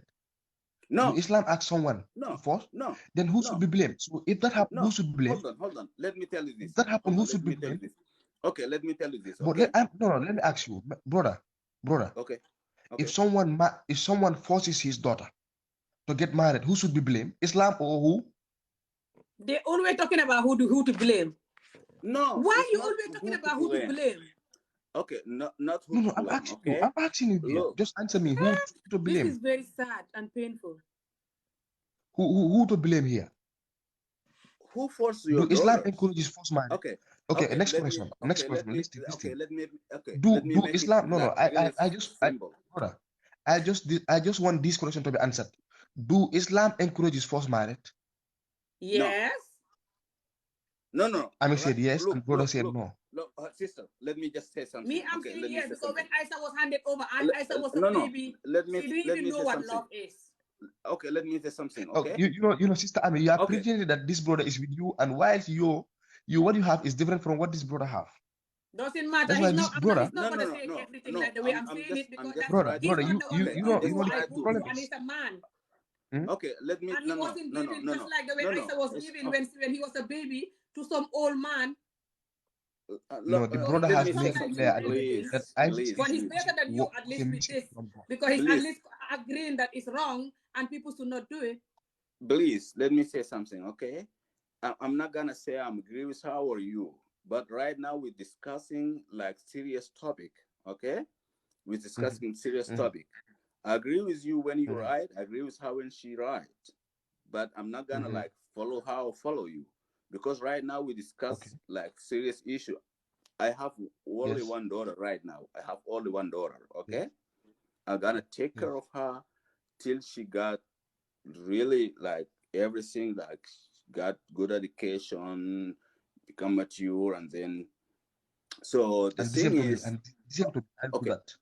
Okay, the Yes. thing And the same to is me. the, the thing is, look, the thing is, what is and I'm not gonna talk about Asian, whatever. I'm talking about Africa because I'm African. I born and raised over there. I know what's going on. If you are rich, have a lot of money, you're gonna marry, like enjoying your life. This is not what we're looking for. Like you have money, you're rich, you no. And the thing is, don't compare yourself to the Prophet Muhammad. Don't compare yourself. That's the thing I'm talking about right now. Okay? Prophet Muhammad has, I guess, 13 wives, right? But the thing is, this is the message from the God. When he married Aisha, when he married Maria, because she is like her husband, she lost her husband. This from the God. This is not from us right now. Don't like and the hadith said, Abu Huraira, he said, you follow people step by step, and then he got, and he said, like, the thing is, you don't have to follow people step by step, because, okay, Prophet Muhammad said, it's for people to like the video, not you. Just keep talking. Oh, okay. Prophet Muhammad said, what happened in my time right now is different for your time. Exactly. I don't know what to say it in English. I speak Arabic more than English. Say it in Arabic. Say it in Arabic. In Arabic. Okay. فصحى. What those? Okay. الأشياء اللي حدثت في حياتي هي حتكون خلافا عن حياتك. الحاجات اللي بتحدث في حياتك كويس.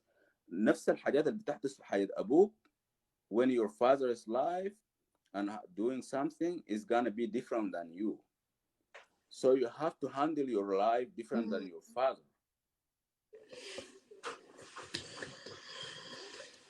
Okay, brother, yes, I thank you very much for your time. But I think my you, sister, appreciate you. Yes, thank you. Let me clear my position on this issue.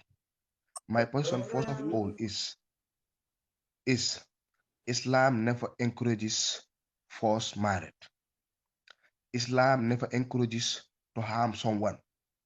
And if marrying an underage girl harms that girl, then in that case, Islam never promote that. La darara wa la dirara. This is Islam. Exactly. I cannot marry an underage but the girl. thing is, yes. Okay, but the thing is, right now in Nigeria, Boko Haram, did I say it right? They call Boko Haram, right? Okay, they kidnapping girls and do this. Yes, I know Boko Haram. This is not I Islam. heard about This is not Islam. This is not Islam. In Somalia, yes. there is That's what it should be. It's on Islam. Okay. In the Somalia, there is young brother, whatever. They do the same thing. Can I say something to brother, please? Yeah, go ahead. For both of you. Go ahead. The whole world, even if you see the amount of people watching now, sometimes the people behind can be more than what's inside. A lot of people like to watch from behind. They don't want to come in for you to see their name and stuff like this. You know this. So you don't know who is watching, even if it's one person who is against Muslim and who even have bigger platform than this. So you trying to say that it's not Islam the whole time. You're making it worse. You're defending this. Because why I'm telling you this is that Islam said that we have to marry women who love the man, because you have to ask the woman, I think, if she love the man or not before you do the marriage. But when Isa was handed over to Sallallahu Alaihi Wasallam, Isa was a baby. Isa don't even know what love is that time. It's not long ago when I was in one of the Arabic live video and they explained how Isa met Sallallahu Alaihi Wasallam, something like that, that she was just like, go and give that man this. I don't know what they asked her to give the man. And when she went and gave it to him, then they said, her father said, that's your husband. Something like this. Like, do you should know, yeah, as a ustaz, some of you, like this brother Cham, I don't know if you're a ustaz, you should know the history of how Isa first met Sallallahu Alaihi Wasallam, yeah. Is this question for me? All of you, any of you, did you guys know exactly the fourth day Aisha saw Sallallahu Alaihi Wasallam, how Aisha knows that this man is the one that gonna keep her and that marry her after? Okay. I'm gonna go. You gonna go or this is like tough question. You wanna go? No, it's not a tough correction, and I think this have been answered many times. That this Okay. was ordered by Allah. This was the prophet, and as you cried for her, that this was a revelation. The prophet received messages from God Subhanahu wa Taala. Okay. So whatever happened after this, Okay. yes, whatever So, happened, that's how the Prophet I'm gonna, Prophet, okay, yes, I agree with you. She said, Aisha, I'm gonna say different thing. Khadija. Mhm. Okay. When he married Khadija, she was more old, younger than him, right? Do you remember the Khadija or Yes, Khadija? I know. Okay. Okay. Do you know what Khadija did for Prophet? Because he was so young and he didn't know what's going on, and he didn't know when the Jibril, the Malak, the angel. This is the first time when we went to the Anyway, what happened to Khadija? Did anybody know how Khadija died? Subhanallah. how she died. Yes, I don't hear about how she died. All I know No, was no, that she No, had no, 20 no, and no, that they no, no. were I'm not. married that and is stuff. another No, topic. no, no, no, no, no. I'm talking That's another about topic. the That's another way, topic. the way Okay. Prophet married Khadija. And inshallah, if you want, I will make a video for the life story of Khadija. Okay, Radiallahu. okay. But But the thing is, I would like to know how brother, she died. yes, no problem, inshallah. Brother, I still listen. want to. I was trying to establish where is my position. And another thing, as I asked that who should be blamed here? For me, I will not, based on Islam, I will not force my sister to get married. I will not Yeah, force that my was daughter that. to Okay, get married. when I saw the when I Yes. saw when I saw the But live when that and happens, the topic, mm, and when I and saw if the I live see and the people, topic, doing this early marriage, doing it that, and I have the power to deny it, I will do. But in that yeah. case, I will do Okay. The based on thing the is, right rules now, that the Islam gave me. That okay, if the girl did not want, I see in Gambia here, a friend of mine named Binta Ture. I will mention her name because no one knows him. This Binta Ture was forced to marry to another person whom he did not love. She ran away from his parents with the man that he loved, and she took her parents to court, to carry court, and she win the court. She won the court to marry to the person that she loved. And those carry court, those people study Sharia. So these people is happening in Africa, yes, it's happening, but it's not based on Islam. It's based on culture, okay. not Islam. The thing is, A brother. The person who thing knows is, Islam very It's well both will culture never and do Islam. this. It's the thing both is. culture and Islam. Then why that girl win that case? Why the girl win that case in the Sharia court Because here in Gambia? I am talking now. Because now people know independence. People know what human right is now. That's right. The thing is All Islam you have to gives important. say is independence. tell people Okay, do not do this. You tell okay. them, Sallallahu Alaihi Islam Wasallam did gives this, but we don't have to do it. That's all you have to That do. that But you're not man enough to do that. You're here arguing. that absolutely right, sister. You are absolutely but right. I have The thing established is, that you cannot force the someone to marry. I have established this. You cannot harm someone. You cannot marry a a highly person girl to harm her. You cannot do that. You cannot You harm. just all you can say is Sallallahu Alaihi Wasallam did this, but we don't have to do it. It's not that good for the women now. They don't like it. It's called child abuse now. We don't have to do it. Because I I agree. will not do it like you said. But you cannot say that. You're saying you cannot do it, but you cannot tell people to not do it. And you cannot tell people that this is in the Quran, how much this is our prophet did this, but we don't have to do it. You cannot say that because you say that it's him. So if you say that, that means you respect him or something. How, Sister Ami, how do you call it? How do you call it? How do you call it? Child abuse. Brother, brother. I don't know what let me say something. What the prophet Let me say something. was not Okay. child abuse. Let me say something. What the If prophet we did talk was about not child abuse. if we talk about the prophet and the area and the time over there, this is like different time. This is a different time. Yes, it's different. That's what you have to understand. Time. Right now, okay, right now, we need to see what's going on, okay? We need to see what's going on. That is different time, different area. We have to, like, right now, we have to focus in what's going on right now, okay?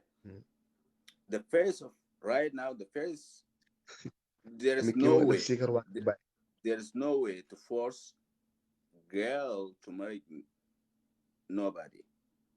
No way. I agree with the sister what she said. I agree with her 100%. But when I was talking about the prophet, that I'm talking about, there's communication between prophet and God. We don't know. Okay, and that time, the life is totally different. Do you know how much the iPad right now costs in Africa? How much it costs? That the iPad costs right now, that the same price my dad gave it to my mom to marry her. iPad. Yeah. And nobody. So right now we have to focus in to educate ourselves, our kids, to like our country right now. We have to raise. Okay, Boko Haram, Shabab, whatever that. We need to like raise this shit. I'm sorry for excuse my language. We have to like get rid of them. For Boko Haram. We have to get rid of them. This is not the time. You know, brother, this Boko Haram thing, these are other things which are sponsored by people making these guns to sell their guns. These groups are supported by, I can say, by the secret groups of the West. Where Boko Haram is getting his. We have to be united. You know, where Boko Haram is getting his weapons from. So this is another topic. What Boko Haram is doing. Boko Haram even, brother. Let's just stick on this topic. Don't worry about Boko Haram stuff. Yeah. Those things are totally unacceptable in Islam. But Sister Ami, according to Islam, I tell you, you cannot force someone to get married. According to Islam, you cannot harm someone. According to Islam, you cannot compare what happened in 1400 years ago and what is happening today. What was considered? So we shouldn't be a Muslim then, because everything we are doing now is what was happening 1400 years ago. Brother, I swear to God, I don't want to take you out because I like you, but you're driving me nuts. I swear to God, and you're unbelievable. And you're gonna make people that watching, the people who know human rights and know what abuse is, and they're gonna be either disrespecting you or judge you wrongly, thinking that you have no heart. Sister Ami, Sister Ami, things are different. Look. I'm got one day one junju dina borom xel. Sister Ami, man suma waxe lool, bul dégg tell nga ne matta gi damuna. Lool lañ koy wolof di waxe. Bul dégg tell nga ne matta gi damuna. Man suma waxe lool, when I said that. Matta gi damuna, yow kay ya damu matta gi already. Listen, no. I got lost. When I said that, listen, I'm coming. When I said we cannot compare what was happening before and now. It's not in all aspects. Before people eat, I will not eat till now. It's not on everything. I'm talking about as this point is concerned. I'm not talking about other things. Before people drink, and now we are just drinking. So it's not that. What am I bul dégg tell rek nga ne matta ka damona déedéet. Su ma ne tell nekkul lépp laa wax. Am na li ma wax. Mooy nekk topic bi ñuy waxtaanee tey. The topic that we are discussing today. Let's just speak in English until next time. We're going to do it in Wolof another time, inshallah. Brother. Okay. I'm talking about the topic that we are on. Listen, I'm coming. I'm talking about the topic that we are on. I am not talking on everything. He's just Like busy protecting Islam, and he doesn't even want to say that people should not do anything that is in the Islam that is wrong. People should not do it, and that people should not call it wrong. Sister But he Amin, said he will not do it to his child. He's not going to do it. Yes. And if he see people doing it now, he's going to stop them. But I'm not allowed Yes. to call it wrong, and that he will not even condemn people from doing it. He cannot just tell men now to not do it. He cannot just say, man, this Sallallahu Alaihi Wasallam did it, but we shouldn't do it anymore. Tell the parents to not do this, to not hand over their children like Isa was hand over, trying to copy Isa's story. He cannot just say that. He's going to just be here arguing and defending, picking crumbs. I still repeat myself that I did not accept it. Islam did not accept forced marriage. Islam did not accept to hurt anyone. And I repeat, what happened to Isa in 1400 years ago, we cannot compare with what's happening now. What is considered now child abuse is different of what was considered as child abuse as marriage is concerned. I know that. There are the way we pray that time is how we pray still. The way we read Fatiha, that's still how we read Fatiha. Yes, I mean, I have told you, no, I mean, when I said that, I'm talking about the topic that we are in. We are not in prayer. We are not talking about prayer. We are not talking about prayer. It's the same we Quran. Are talking about Ali Mari. It's the same Quran. Can I say a little things? Can I say a little things? Mm-hmm. Yes, so we like this, like a while ago, we have a topic like same thing like this. I graduated from the law school and Sharia back home, Sudan. So I have friends in the judge, and then we have a topic. We're talking about the like multiple, like you got 5 like multiple wives, like, and I asked what the reason you have like 4 wives, and the answer was like disappointing, like disgusting. He said like you have like different fruit in your table and your plate, like the first wife and the second. I said, are you describe the wives like this? This what's going on in Africa. This what's going on in Africa. Have 4 wives, whatever. Like you enjoy yourself. This is not what we're looking for. We're looking for like got 1 wives, and before you getting married, make sure this is the right person for you. So this is gonna be forever. My granddad used to tell me every time. So when you got your partner, your soulmate, this is forever. This is for the grave. Like from right now to grave, you're gonna stuck together, with everything together. It's not playing game. This is the first thing, and the second thing, from the topic, the sister like in shade is like getting married to. It's a child abuse. I agree exactly. with you. It's just child abuse.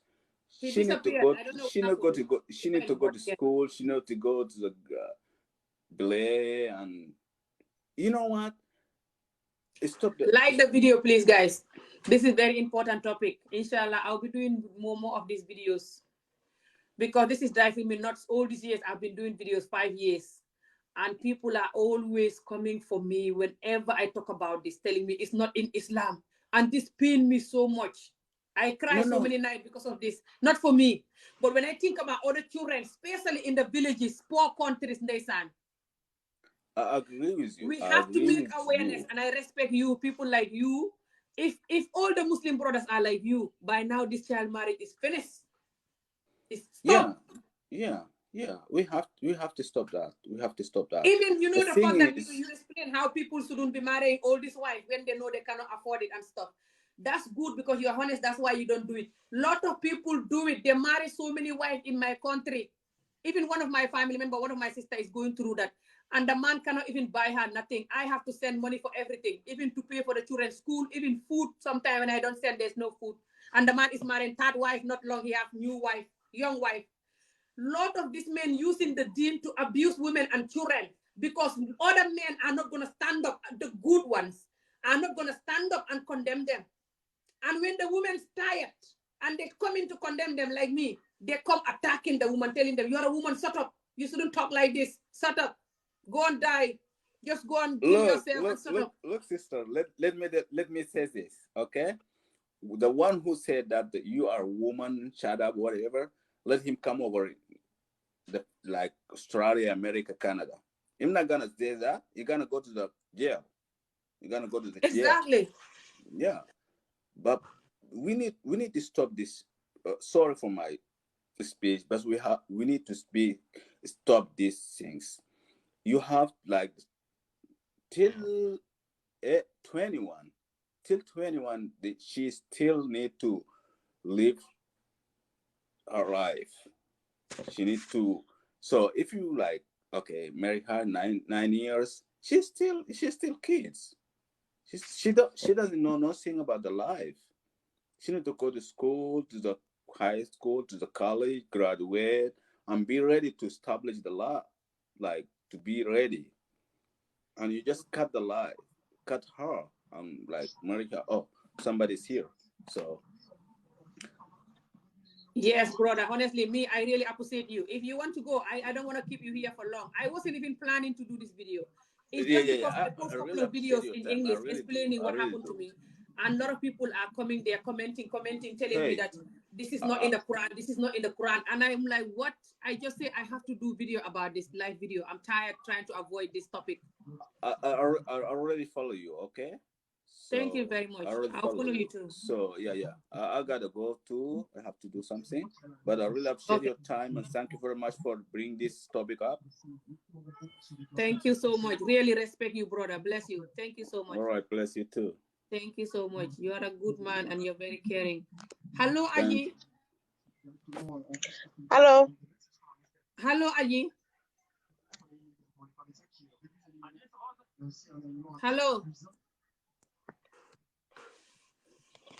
nekkuma di la dégg de man dama bëgg a dem sax bëgguma nekk fii all night planuma woon vidéo bi sax because man dama ñëwoon am phone you know ba pare waaye vidéo bole moo ma sonnal ba nga xam ne okay I'm gonna take this passage a little bit brother Cham yow foog naa ne better beneen yoon man damay ñëw dem parce que yow nekkuma di xegg ak yow fenn si wax ji nii mën naa am danga war a toog xalaataan lu ma lay wax nii bu baax nga xalaataan problème bi bu baax yëfi child marriage bi yëfi ay sa story bi and stuff balaa ngay duggaat si life bi beneen yoon because bëgguma nekk di la blog wala di wax ak yow anyhow te man lii de yani lii su ma koy wax yéen nii daf ma dee so no salaamaaleykum génne su may koy sax su may wax lii so damay oytu nit ñi may jël no it's true wallahi it's true salaamaaleykum hi waaleykum salaam man Aisha laa tudd Aisha hi Aisha ba ngi si jàmm fine thank you jàmm rek mun nga English wala yeah, both. I can speak because both. they be all of English. Sorry. Next time, I'm gonna put all of again. Next no time, problem. No problem. No, I just wanted to say, yeah, one thing that's sad, wallahi, back home, is that the women, they don't educate themselves on their deen and their rights as women. So many men and people can abuse them using the deen. They can come and say, "Oh, I can do this to you," and they can hide behind the deen even if it's not true. Subhanallah. That's why. Jigen, women, they have to learn, they have to teach their daughters, they have to protect themselves. Because Allah subhanahu wa ta'ala, He doesn't accept this. Forced marriage, abuse marriage, anything is haram. And one thing that's bad about the communities in Africa, they force the women to stay in these abusive marriages. They force the women into these marriages themselves without accepting the fact that Islam has forbid this. Islam has said this is not halal. If you educate the sisters, if you educate the women back home, most of these problems, they probably wouldn't happen. But we already know, Allahu A'lam, we just have to continue to educate our children so that they can educate the people around them. That's the only thing we can do. It's a very big problem, but I don't think that Aisha is a good example. Because in the time of the Prophet, it's not the same as now. Yes, we recite the Quran. And yes, the fact that everything we're doing is the same thing we're doing now. But the difference is, Aisha, she has a certain level of knowledge. And Aisha mom, it's not like she didn't accept it. I'm not saying that you can accept 4-year-olds now today in Tay. 4-year-olds now is not the same as 4-year-olds back then. 4-year-olds back then were not on iPads, we're not using phones, we're not doing all of these things. They had a completely different life. 4-year-olds were leading camels and cows and sheep. they were taking them to drink water, they were feeding them at that age. So it's completely different to now. I agree with everything you've said, except for that. That's the only thing that's different. And let's not forget, back then, Islam and life was more simple. Ligi, we wake up, radiallahu anha, sorry. We wake up, we go to work, we go to school, we do all these things. Back then, there was not a lot of that stuff. They juk, you wake up, you cook for your husband, the men grow sheep, they do trade, they do all of that. It's not as complicated as life now. Do you know exactly 15-year-old boys were in the army of the Prophet sallallahu alaihi wasallam. So it's completely different. People were getting married at 11, and those times, by the time you were 30, you was dead. So it's 100% different. But I agree that a lot of women in Africa and Asia and around the world are exploited. They use the deen. They hide behind the deen and say all of these haram things are halal. Forced marriage, marrying a child, and the child is contradicting to it, is completely haram. That marriage is not acceptable in the eyes Aisha, of Allah. Yeah. can I say something, please? Razi, go ahead. I know, as a woman, even if you not go through this or any form of sexual abuse,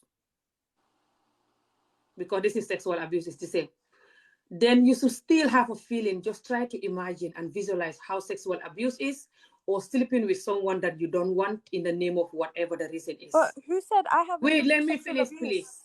Because for me, this topic, when I'm talking about it, I sometimes, I cannot, when I'm talking about these things that is harmful for my community, especially, underage marriage, I'm still healing from it because I carry this pain my whole life. I only started talking about it a few years ago, which I don't talk about it much because I avoid this kind of conversation because I know how the community protect this that is in the Quran. They protect it so much to make sure that it's not in the Quran. Like Isa didn't exist, in Sallallahu Alaihi Wasallam's life, and like Isa they did not hand over Isa to Sallallahu Alaihi Wasallam when Isa was a baby, before Isa was 10, just like the way they hand me over to that man. They talk like Isa is from China and that she didn't exist in the book, Quran or Hadith, whichever one, is all the same. And this is why I don't like to talk about this, because I love my community and I know my community have a lot of things that is harming us, not just underage marriage and forced marriages in general. But sometimes I talk about it not just for my community, but it's something that is happening all over the world, especially in Asia and poor countries anyway, mainly poor countries, especially mainly in Muslim community. People that are not Muslim, they do it too, but it's more in the Muslim community, simply because they copy exactly the way Isa was handed over without her choice, because Isa was a baby. But then later, she didn't have a choice. that Isa loved it after. It's not like my story and other people. Isa love him. But Isa would never have the choice. Isa was a baby. And because they hand over Isa when Isa was a baby, and it's in the Quran, and the same Quran is what we are praying to now, exactly how we are taught how to pray, how to fast, how to read Fatiha. Wait. So wait. The same thing that we are taught is the same thing that we are still practicing. It's not any Chinese Quran now. It's the same Quran. But so it doesn't say that it's in the Quran, but it's not in the Quran. That's what you're saying now. It's no. like it happened. Sallallahu Alaihi Wasallam did it, but he didn't do it. I never said that. What I said was, because you say that that's not that arranged marriage, underage no, marriage. I said is not Islamic. what I said. It's not what in I said Islam. was, That's what you said. I never said arranged marriage was in Islam. I said forced marriage. Forced is arranged marriage. Haram. Forced when marriage. When we talk about arranged marriage, we mean forced arranged marriage. We don't mean arranged marriage that the person agree. Forced marriage. When it comes to marriage in Islam, nikah itself, marriage itself has conditions. If the woman doesn't accept it, if there's certain conditions for the marriage to be accepted in the eyes of Allah subhanahu wa ta'ala. The Quran says that. But Sallallahu Alaihi Wasallam himself was handed over Isa when Isa was just a baby, before Isa was 10, and you know that. But where does it say she was forced? And number one, Aisha and Safiya. I did not say Isa was forced. All I'm saying is Isa had no choice to choose a husband. Then Isa was a baby. But that means it's forced. Yes. But what does it say that she was forced? Why are you even focusing on that? Are you okay? Because you're saying that. Now, okay, just wait. Right now, when you have a daughter, are you going to give the daughter to some older person and say that, okay, here is my daughter, keep her, when she grow up, you marry her? And the daughter will grow up and tell you that you didn't force me to this man. Did the daughter say yes or no? Did the daughter say yes? I don't When want the to do this. daughter Or is no, less did you than do 10 this? years old, the If daughter the will daughter say yes, said no, the daughter if will the say daughter no, said, the daughter if know my, about love. If they say if yes, the guy, what the hell me, did they know about love then? but I'm very Aisha, surprised that you're talking like this as a woman. wait. That's You the know, thing. people like this, it's not like they're protecting the deen. They're I'm ruining well, the deen, by the way. wait. No. I'm protecting it because I know. No, you are ruining it. You don't know how to protect it. All of you guys, it's not like you love the deen more than me. If not, by But now, I no. left long time Let ago. me No one is firstly, keeping let me me in tell you this something. deen. Let me. You guys Let don't me know tell you how to love something. the deen. You are ruining the deen. I swear Okay, to my Allah. my own mom got married when she was young as well, so I know the harms. I know the harms of it. But what I'm telling you is, Aisha radiallahu anha is a completely different. It's not a good example. She's human being like us, yes. She knows that it's the deen that we're following today, yes. But it's completely different. Let me tell you why. The ilm and the hikmah that Aisha radiallahu anha had is completely different to what we have today. The way they were raised, what they were eating, the way they grow up is completely different to now. If you said, if for example, the Prophet ﷺ's time was 10 years back or 100 years back, it would have been maybe a good example. But 1400 years back, they have completely different way of society. The way that people grow, the responsibilities is completely different. I know. It's not the same. That's why So I'm talking about for people to stop now. And it's still okay, happening. that's what I agree. I'm not disagreeing with you. I'm disagreeing with the fact that you are saying Aisha was forced. Aisha in the Quran was not forced. What happened to Aisha was even beyond force because Aisha was a baby. Aisha didn't even know what love is, and they just, it's called manipulate or give away or slave or whatever you call it. I don't know. Or sell you. I just don't know what's the name for what happened to Aisha. Doesn't matter. So how old was Aisha? How old was Aisha? Money. Doesn't matter how old was Aisha. Doesn't but how matter. old was she? But I'm you trying don't to be wait. patient to keep you on But this you line. know, back I swear then, to God. I'm telling you, I'm back trying then, to be patient the to minute keep you you got on your this line. period, the minute you Okay, got your I period, think you have to go now because I'm not gonna talk to you because you're not gonna wait. You're not gonna listen. You just come here to argue. Okay. This is very serious. This is beyond me and you or anyone that is watching. This is the reality that the whole world, used to disrespect Islam. Is one of the number one thing that the whole world used to disrespect Islam. So if you love Islam, you should tell people to not do it, so you don't have more people like me who are gonna come out to expose it and condemn it. That's the medicine for it. I agree. But you trying to protect and attack and get offensive when people coming to talk about it, it's not gonna help you because it's there. You cannot deny it, and people are copying what's there. I'm sorry if it came across as me defending it. No, what I'm defending, the only thing that I'm defending is Islam. I'm not defending that people now today. If nobody should be doing it today, nobody should be forcing their child today. Nobody should be doing that because that's haram. But my thing is, when it comes to Islam, Aisha radiallahu anha, that example is completely different. That's all I'm saying. I don't disagree with you saying that back home in Asia or in Africa or in wherever in the world, people shouldn't, because that's completely it's completely haram. That's what I'm telling you. But Aisha, but that's what exactly the Sallallahu Alaihi Wasallam did. That's what exactly how he got Aisha. They hand over Aisha to him, just like the way they hand over me, that man, without my knowledge. I didn't even know. That's exactly what's happening. I'm taking the say. So it's still happening. That's why I'm talking about it. It's for the young people that is going to grow up with this trauma, and people will bully them. People will ruin their life and then laugh at them and call them names. Assalamu alaikum. Hello. How are you, sister? I hope you guys are well. Sister Aisha, Jazakallah khairan. Your explanation was very, very well. Fatah Allah alayk. Sister Her explanation is not good at all. She's denying the reality. No, okay. If you would allow me to explain something. So when you are saying that Muhammad sallallahu just got Sayyidina Aisha radiyallahu anha just like that, it is a false claim. So our religion radiyallahu anha wa sallallahu alayhi wa sallam, our religion is a religion based on evidences and proofs. Allah says in the Quran, قُلْ هَاتُوا بُرْهَانَكُمْ إِن كُنْتُمْ صَادِقِينَ. That bring your proofs if you are truthful, right? So to say that she was forced, radiyallahu anha, is a very, very bold claim. Because Muhammad sallallahu alayhi wasallam, being the messenger of Allah, Abu Bakr radiallahu anhu being the most closest to the Prophet, one of the first Muslims, Sayyiduna Aisha radiallahu anha being a scholar at a very young age, we cannot say and claim that they committed a act of haram. How can we That's my even think point. that? Her Exactly, ilm and her hikmah. She had ilm and hikmah beyond people her age.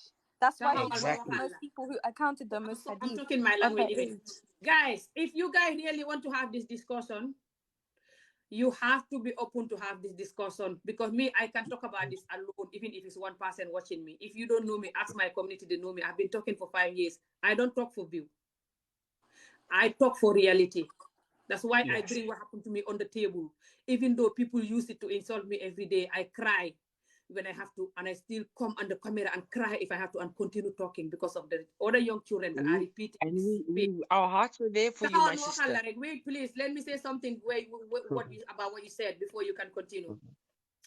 It's easy to debate, but this is not your own any debate platform there. This is me, Ami Job, and this is my story that we are talking about, that I've been through and suffered. You guys that debating here, none of you go through this. That's why it's easy for you to just wear and debate. But wait, you don't love this that? religion more than me, by the way. If I don't love this religion, by now I left long time ago. Do you understand? Nothing is keeping me in this religion. If I stay, if I go, my mother is not gonna disown me. It's not like I'm gonna die if I go. And I can even talk about Islam more than like other people did when they go. Nothing is keeping me. It's because I love this religion. That's why I'm still in it. And I talk about my followers. I tell them to pray. Tell them if they drink alcohol, they should stop. Tell them, tell them to not even dress, revealing their body too much, or dancing, showing their bum, showing the camera behind. I always talk about this. Ask people, they know me. Yeah. Nothing to do with Allah or not. I just talk about it in general, but I use Allah sometimes also, because this religion is good. It teaches you dress well, do good things. It does. It have good things. But it has this particular one that is very damaging. And the other one is people, the fact that it allowed them to marry many wives, and they marry them, and then they don't do what it tells them that comes with marrying them. And you guys don't debate about that to condemn your fellow men. Yes, I do. You don't do that enough. All of you Muslim men, if you stand up, you good ones, you the ones that can marry a woman and do exactly like what Allah tell you. If you marry 2 wives, it's because you can afford it and stuff like this. If you come up and agree to condemn your fellow men who you are seeing all over the place, marry women, making them suffer, cannot afford them, but still using Allah to marry them anyway, which is they don't respect Allah then, abusing this woman's life, abusing their children's life by not being there for them, and you know it. You watching these people ruining in the community, and you're not gonna condemn them. Me also, when I come up to talk about underage marriages and other people that talk about it, you come attacking me, spend hours debating, but you cannot spend these hours to tell your fellow men, this is in our religion, because our prophet, this is how he have Isa, but we cannot do it. It's not working anymore now for this generation, guys. The women don't want it. And right now, it have a new name. The name is called child abuse. We cannot do it. Yeah, okay, my sister. If you say this and you make this to stop, the whole world will respect your deen. But you coming here condemning me or trying to bring so-called fact, defending this, you're going to make people to disrespect your deen more. And you're going to make people that are doing it to continue doing it more. And the more they do it, the more victims coming. Some victims that have more pain than me, gonna talk to you worse than me. They're coming. They're on the way. You think you see me? Wait till you see the new ones that are coming up, because it's a lot of them that are dying from this pain. I'm telling you. And if you continue defending people that are doing this by not condemning it plain, blank, simple, you're bringing little crumbs. People will continue to disrespect your deen. You're gonna make it worse. Now you can talk. My sister. Fadal. Okay. If I could say something, firstly, number one is that one cannot debate the truth. So this is not a debate. We're not debating the truth. The truth is there. وَقُلْ جَاءَ الْحَقِّ وَزَهَقَ الْبَاطِلِ. That the truth will prevail and falsehood will fall. Right. That's number one. We're not debating. The truth is already there. The truth is that Sallallahu Alaihi Wasallam, this is how he have Isa, but this is called child abuse now, and the women don't want it now, and you have to stop. Simple. That's the truth. Okay. You cannot change it. Okay, Okay, my sister, if you'd allow me to just speak for a moment, may Allah bless you and grant you, our hearts are there for those who are suffering. Number two is, so firstly, it's not a debate, it's just trying to It's a say what is the haq and conversation. what is the. Yeah, thank you very much, Sister Aisha. It's a conversation. Number two is when you said that I don't defend and Yeah, I don't want. yeah, because this is not what happened to you. Yeah, that's why you're here debating, No, picking crumbs. Ami, If, Ami, if no. you are the Ami. one that who any of you, if you are the one that is the second army, you would just say exactly what I said. This is what happened. This is what Salah Alaihi Wasallam did, but we don't have to do it right now, guys. We have to stop. Ami, xaaral ma wax Very la. simple. Ami, dama lay wax ci wolof parce que man bëgguma ñim ñi di No, we cannot comprendre. talk Wolof now. This is Xaaral. English talk. Dama So lay let's wax just benn talk in affaire. English. Dama lay wax benn affaire ci wolof parce que man bëgguma nit ñi yu bari di xam. Man ba ma amoon 5 ans dafa amoon kenn ku ma violé. Donc moi je comprends parfaitement li ngay wax. Mais sama problème mooy que diine bi c'est séparé and That's what I'm saying. No, you just have to say it in Wolof. It's fine. In English, That's sorry. it. That's all In I've been English. saying this whole time. That's all I've been So saying. I wanted to also, People, yeah. what they're doing now is contradictory to the deen. Muhammad Sallallahu Alaihi Wasallam, what he did with Aisha radiallahu anha is completely different to what that guy did to the children that are being abused in child marriages now. It is not the Right. same. Aisha and that 4-year-old or that 5-year-old or that 6-year-old, who they're marrying. I said that's what happened to me. Never mind other people. Myself, Okay, what happened to your Isa is what happened situation, to me. wallahi. But okay, your situation is wrong, completely wrong, 100% Exactly. wrong. So what happened to Hello. Isa is wrong. Anyway, continue. Let us say talk. Type. So like I was saying firstly, and then you said, I don't defend, or I wouldn't want to defend those who married two wives and they just say they can afford it. Just with respect that I don't believe you do know me, and I've always said that if you married a second wife, yes, it is permissible, but there are conditions to it. Like, okay, that is just point number two. Point number three. So like, who is Muhammad sallallahu alaihi wasallam? He is the prophet, the messenger of Allah, the one who came to teach us. Why would he not follow his own rulings and follow the rulings of Allah? Right. That's my second point. You can speak in 2 minutes. Just give me 2 minutes, and inshallah, we'll be able to have a nice conversation. Number two is Abu Bakr radiallahu anhu, who was the father of Aisha. He was radiallahu anhu. He was the closest friend of the Prophet. Why would he not follow the teachings correctly?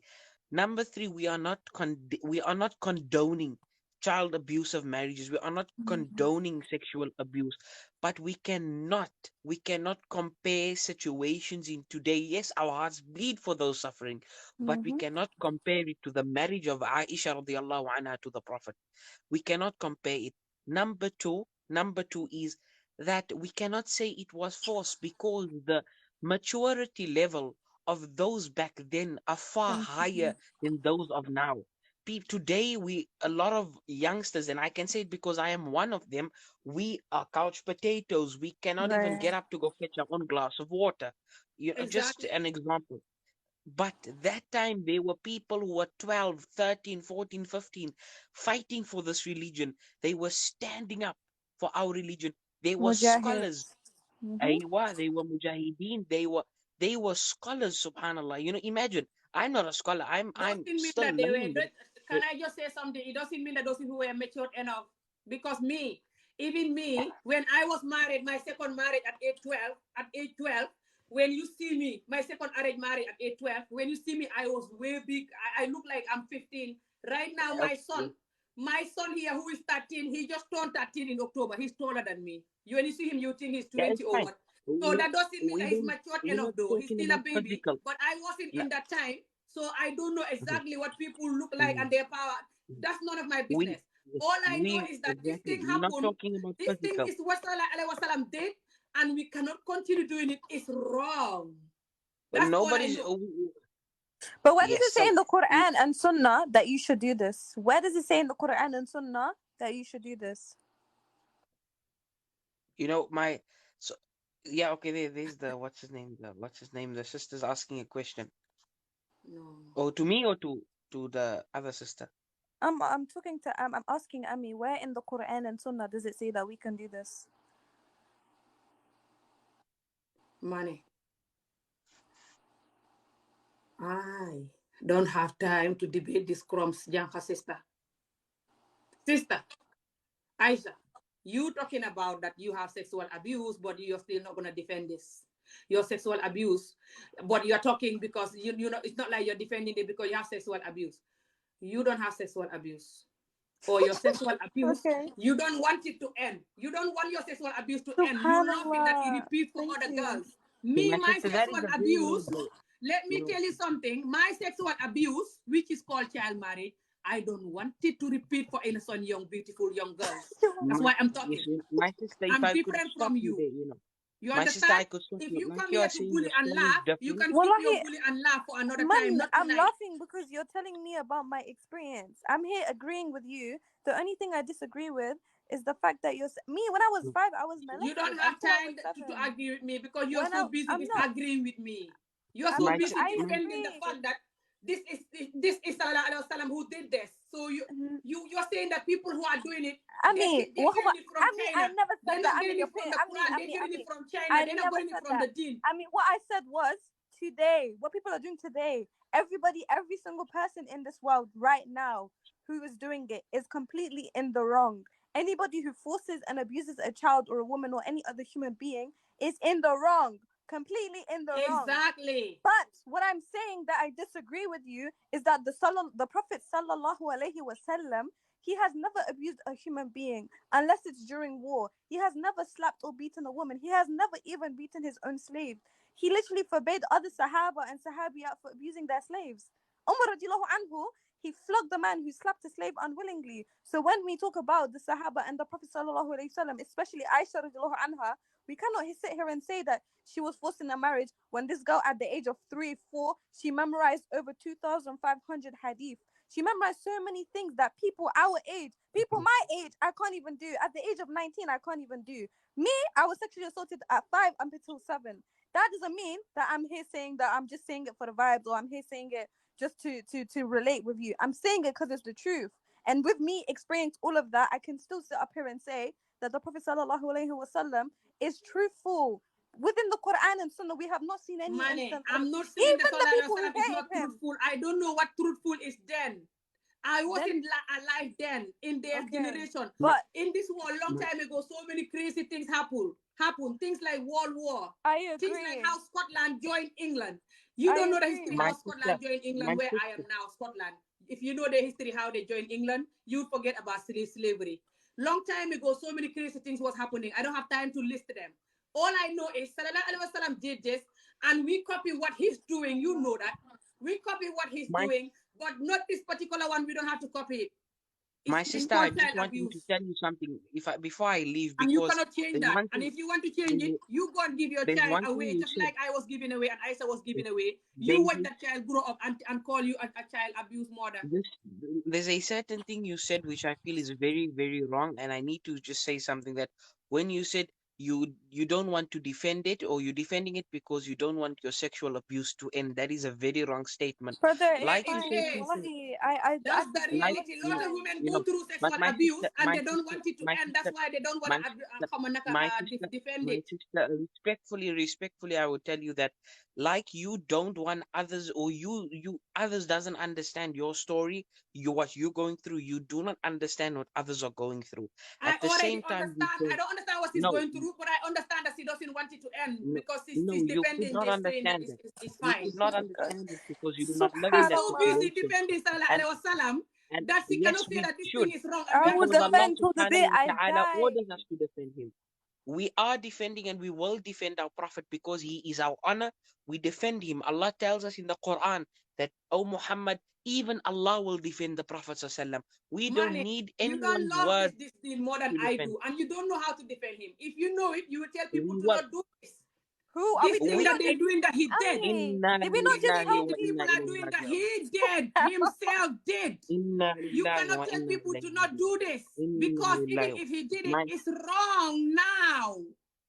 my sister, we did not say that child marriages is we didn't say it's okay, but if you would understand, use your logic for a moment, that at the time of the Prophet sallallahu alaihi wasallam, like you were saying, your son is taller than you. Yes, we are not talking about physical features. We're talking We are about talking about mentality. mental capacity. Their mental capacity was far greater than mine, yours, the sister, and all of us combined at the age of 11. If you love the So prophet. yes. So you think that if anyone said anything that you know that people are doing right now that is not serving people, that they don't love the deen. You know You're not what doing it all is? that the prophet told I you. think there's a You're not doing all that the miscommunication. prophet told you. No one can do everything that he told us to do that is in the deen. I So think when there's a people are copying certain things miscommunication. from him that is not good for the society, you have to condemn it. That doesn't mean that you don't love him. There is nothing in the deen. Wallahi uqsam billah, there is nothing in the deen that is not beneficial in society. I can swear and I So will then die. why you're not gonna give away your 9-year-old to get Who said, married? I never your said, 6-year-old listen, to get me, married. I never said I wouldn't. If I meet a guy who's 50 and he's a good man and if I was during the time of the Prophet and Prophet No, I'm saying now. No one is talking about that time. So you're gonna give away your babies now to get married. Your point there. Exactly your point there. You're talking about now. That happened then. Then he's different to now, and now he's different I know. to then. That's why I Different. say Exactly. it's called child abuse now. I didn't say it's called child abuse then. I wasn't alive then. I don't know what they call it then. Exactly. There's That's the what I'm point, saying. my You're sister. miscommunicating. Alhamdulillah. Alhamdulillah, there is the point that we cannot compare the marriage of the Prophet then to a marriage to a child, sallallahu alaihi wasallam, to a marriage now. We cannot do that. Exactly. That's why I'm telling people to stop doing Example, how can we compare a mechanic from then to now? There was no mechanics. They rode camels. You cannot compare a mechanic who fixed the camel to one who fixed a car today. We cannot compare. It's illogical. So what we need to understand people are still doing it. That's why I'm telling them to stop, because this is not that time. It's called child abuse now. I mean, we agree. The only thing is, it's a miscommunication. We both agree with you with that. That's it. Khalas. We both agree. We're The not only denying thing, that. my sister, we need to understand is, and you need to understand that we cannot compare the marriage of Aisha radiallahu anha to Muhammad sallallahu, and we cannot say she did not understand because her mental capacity was far greater than ours now. I'll give you an example, right? I give you an example, right? People then, they were physically at a different level, mentally at a different level. 12-year-olds, 13-year-olds fighting in the war. Scholars, imagine 10-year-olds today, what are they doing? They're in grade 1, grade 2, grade 3, whatever grade they are. Playing iPad, exactly, iPad, the Coco Melon, or whatever you want to call it. Train them to fight. My son is 13. He's taller than me. He can fight for 10 war if you train him now. But it's not only that. It's mentally. Because it's called child abuse now. They said the mind of Aisha radiallahu anha was like a computer. She was very. Doesn't matter. Some children are gifted. They're like that. Then no, my exactly. sister, And if they don't study, they pass every exam. I don't care about all of that. All I know is that it's called child abuse now, and you cannot change that. The whole world know that. If you try to protect the deen like this, you're gonna ruin the deen. You're not protecting the deen. My sister, we did not. I'm not. Okay, I'm gonna finish with this because I think I need to go here because I don't think you're understanding my point. We're not getting anywhere with this. I wish the best for you guys. Thank you, Jazakallah khairun. Yeah, my sabr has finished. My sabr is also finished. So inshallah, my sister, I think it's a dead end. We're walking a dead end, inshallah. So I believe one thing I just leave you with: don't compare the marriage of Sayyidina Aisha to today, and don't insult the Prophet ﷺ in that way, inshallah. No one is insulting no one. And no one is comparing whatever the hell you mean by comparing. All I'm saying is, so many things that was happening a long time ago is called child abuse now, including those child soldiers that you're talking about, and people marrying people that are young and other things. Lot of you here that are arguing about this, you don't respect the deen, that's why you're talking. No, you're talking like a hypocrite. That's the reality, because the deen is not like you're following the deen for everything. And this particular practice that people are copying from the deen, underage marriages or forced arranged marriage, or just give away the child when they're a baby, like what happened to Isa, that is happening until now to people all over the world, especially poor countries, not just Africa, even Asia, India, all these other countries, especially Muslim. When you When you see these things happening and Sallallahu Alaihi Wasallam himself do it, and you know that we like to copy Sallallahu Alaihi Wasallam, whatever he did, even the way he eat, some especially the pious Muslims copy the way the things that he was eating, try to find out how he was living his life, how he was eating, how he was doing things, just try to copy him. You know it. And we still read the same Quran and still pray like what he told us, still do the stuff that he told us to do. And you know that. And you cannot tell us that we're not supposed to copy him.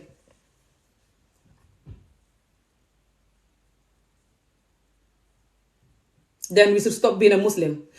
So, you are going to tell us, we're still going to copy him, but we're not going to copy this one. It's very simple. It's called being honest. Doesn't mean that you don't love him or you don't respect him. Especially if you know that you will not copy that particular one right now. And you wouldn't like it if someone do it to you. And you're not going to do it right now with your child. Then you should be able to tell people to not do it. Doesn't mean that you don't love him or this and that.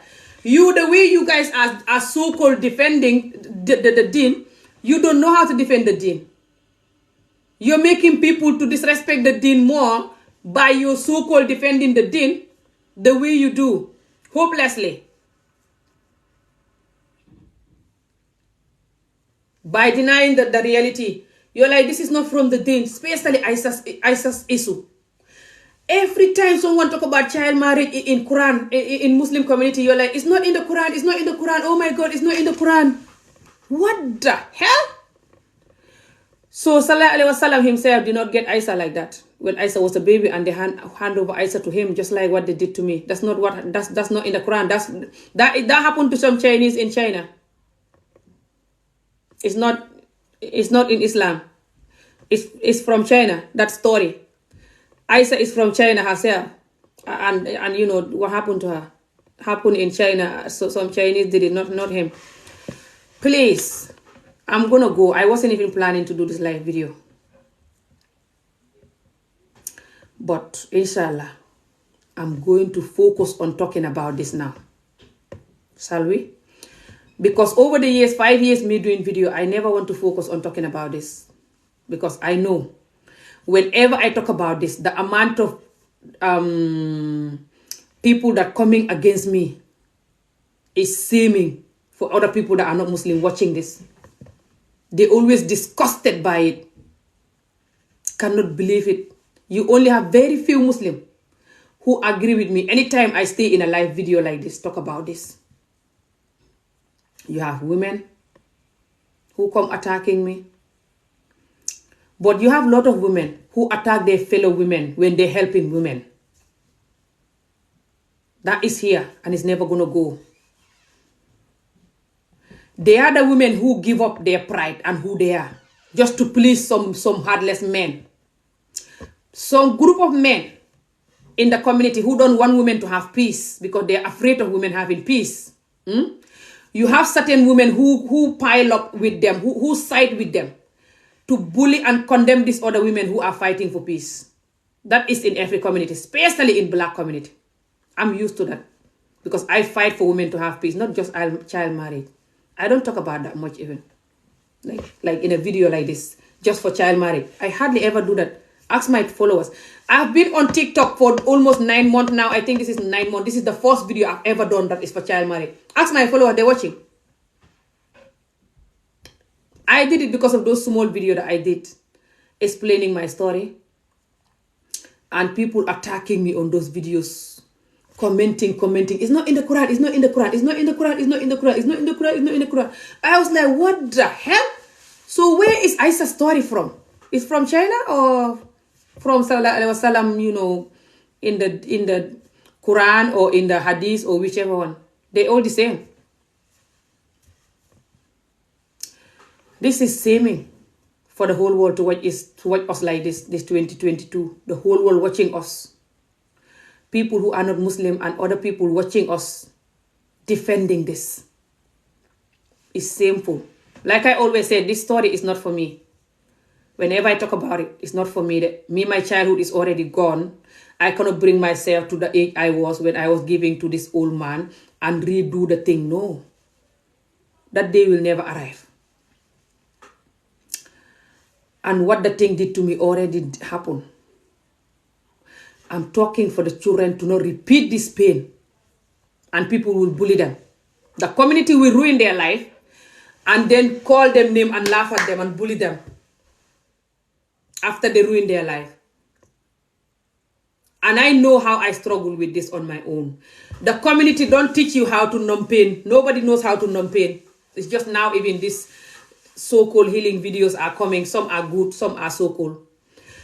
Long time ago, none of our parents teach us how to heal pain or how to manage pain. No one knows. No, I'm not going to forget about it. Live this life before you say too much. No, I will never say too much about this. Listen. Me, I don't do video for view. I don't do video to say what people want to hear so they can love me and donate for me or support me or whatever. If you don't know me, you don't know me. Me, I start my videos to talk about things that are harming my community. And just women in general, but mainly my community.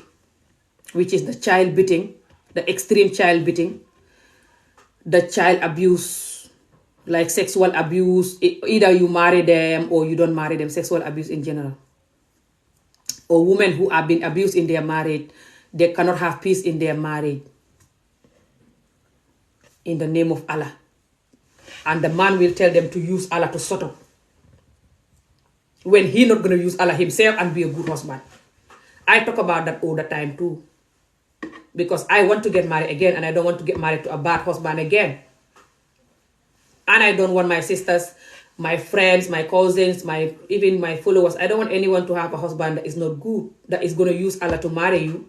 And then they're not going to do what Allah tell them. If all the Muslim men were doing what Allah tell them to do with their wife, they will be the best husband in the world. Everyone will become a Muslim just to have a Muslim husband. But they don't do it. And they get in away with it for years because their fellow men, the so-called good one, the 2% good one or 1% or 1.1% good ones that are doing what Allah said with their wife, they're not going to come and stand up like this and tell the other men, stop what you're doing, you're damaging the deen. When you marry these women, you have to do like this, A, B, and C, like what Allah said. They don't do that. And they hardly do it anyway. But they can debate about you not wearing hijab, debate about women wearing makeup, debate about the crumbs. But they're not going to debate about this big thing that is damaging the deen. When the child grew up in a home that the father is not a good Muslim because they're not doing what Allah tell them with their mother and the children, they're making that child to not. I scream too much, so why are you watching me? They're making the child to not believe the deen because they're going to see their father not believe in the deen because the father is in the deen, marry the mother because of Allah, and not doing what Allah tell them in the marriage the whole time, not being a good husband like Allah said. So you are teaching the child that it's okay to do whatever you want in this deen and you're still going to go to heaven as long as you pray or whatever. That's very damaging to the deen more than someone who is not wearing a hijab or someone who wears makeup or whatever. You don't know that? And you're not going to talk about that, but you can debate all day about makeup and stupid things. But when someone is going to talk about other things that is also very damaging, which is the underage marriage that is in the Quran, it's in the deen, like Isa's story. You say, don't talk about it, it's not in the deen, you deny Isa. You're like, you just take Isa out of the deen. The moment someone say that you take Isa out of the deen, like Isa is from China, you make your children, they're leaving the deen. A lot of the Muslim youth, they're leaving the deen. A lot of the Muslim youth, it's like they're in the deen, but they're not in the deen. Because they see all the thing that is going on, and you're quiet about it. They're afraid of this deen. They're like, what kind of deen is this? Look at these things, and you're not allowed to question it. You're not allowed to talk. You're not allowed to condemn it. Ooh, they're like, look at these people. So they're like, here.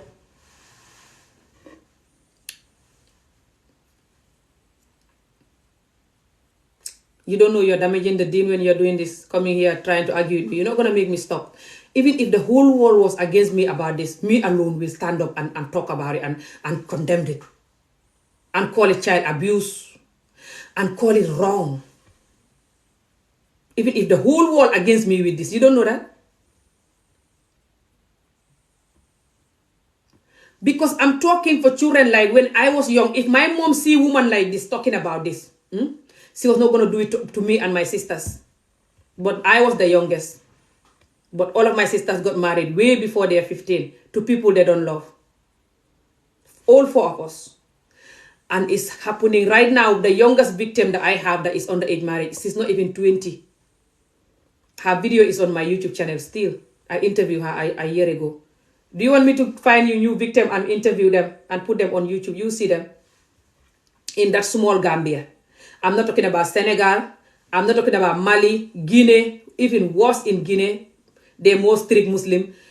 All of these strict Muslim countries, Mali, Mauritania, you know, all this, even India, Pakistani. Young, beautiful, innocent little girls be given to old people they don't want, who can be their father, sexing them in the name of marriage, and all the adults are watching and quiet. This is shaming. Don't you think so? This is beyond me and you and TikTok. This is beyond nothing, anything. Don't you think this is embarrassing for us adults to be in this community, call ourselves good Muslim or good human being in general, to watch our youths going through this? It's all the poor countries, which is more than the ones in the rich countries, by the way. The poor country Muslim, they're more than the Muslim in the rich countries. So the Muslim that are going through this is more than the Muslim that are not going through it, and you're quiet about it.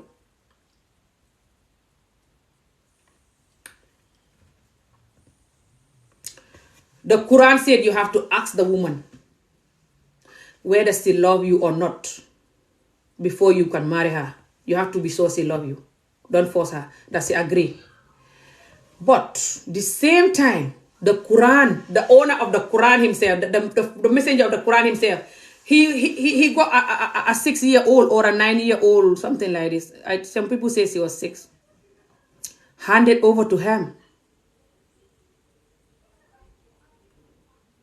And people are still handing over children. Just like they hand over me.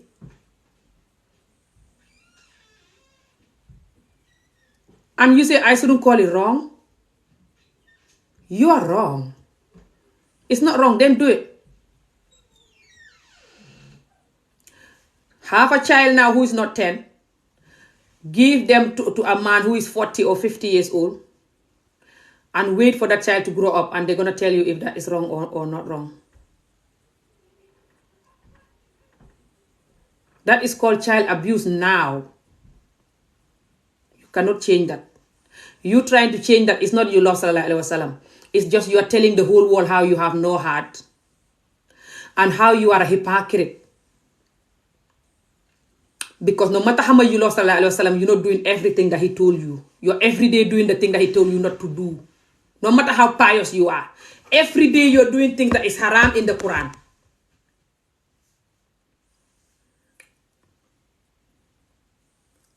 And some things you're not doing it because you don't have choice. You're doing it because you want to do it. You're being selfish and don't respect the deen enough. You know it. Everyone does that. So why the hell you so-called respecting the deen now? This is not respecting the deen.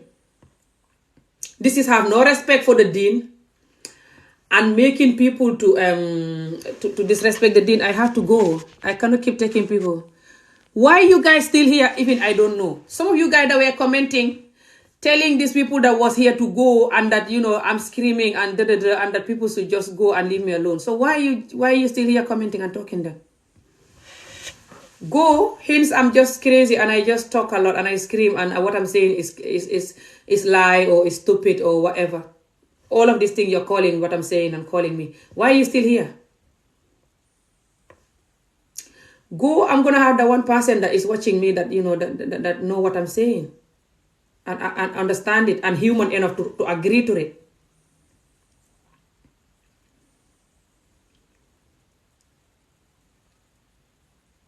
Right now, Sallallahu Alaihi Wasallam, they said he have one of the neighbor. Hey! Sallallahu Alaihi Wasallam, they said he have one of the neighbor that was bringing him rubbish outside his door every day to bully him. They said one day when he never brought it, he went to check him and said to him, where's the rubbish? Why you never bring my rubbish? Are you going to do that? If you have a neighbor now, this my neighbor now, if he was coming bringing his rubbish at my door just to bully me just because I'm Muslim, I'm going to call it abuse or whatever the name is, or call police or talk to him, or I'm going to celebrate him and clean it. Every day I'm opening the door looking, where's the rubbish? Oh, she never bring the rubbish yet. Where's the rubbish? Let me take the rubbish and clean it because I'm nice. Is that what I'm going to do? Come on, guys. We are too old for this. Barely no one is doing half of what Sallallahu Alaihi Wasallam was doing. The good ones. So why are you doing this? Why are you defending this so-called, behavior? It's not good. It's called child abuse now. I don't know what it's called then. I wasn't alive. Right now it's called child abuse. An apple. I don't know what they call apple then. An apple is called apple right now. Doesn't matter where the apple is from. It's apple. You cannot change it to a mango or banana. It's apple. Doesn't matter it's from China or not. If you give a wife or a husband to someone and the person was a baby, they're not even 10, for that person to keep them until they grow enough and they have them as a partner, you abuse that person. You don't give them their chance. They're not matured enough. Doesn't matter if they're a man or a woman. You know it. So why are you talking now like a 1-year-old? But they said Isa grew up and liked it. Isa didn't hate it. Isa loved it. That's what they said. Good for her. Clap for her. For me and other children, we don't love it. We hate it. You will hate it too if that was you now.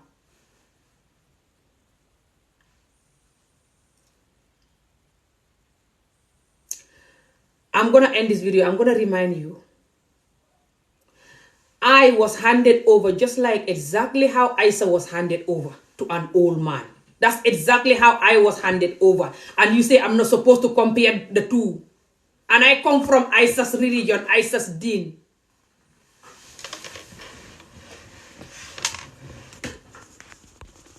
Deserve what? Anybody want to be blocked before I go? Let me look.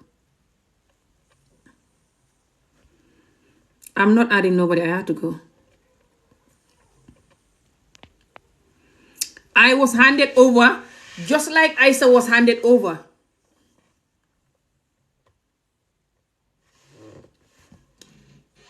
I don't have time for hate.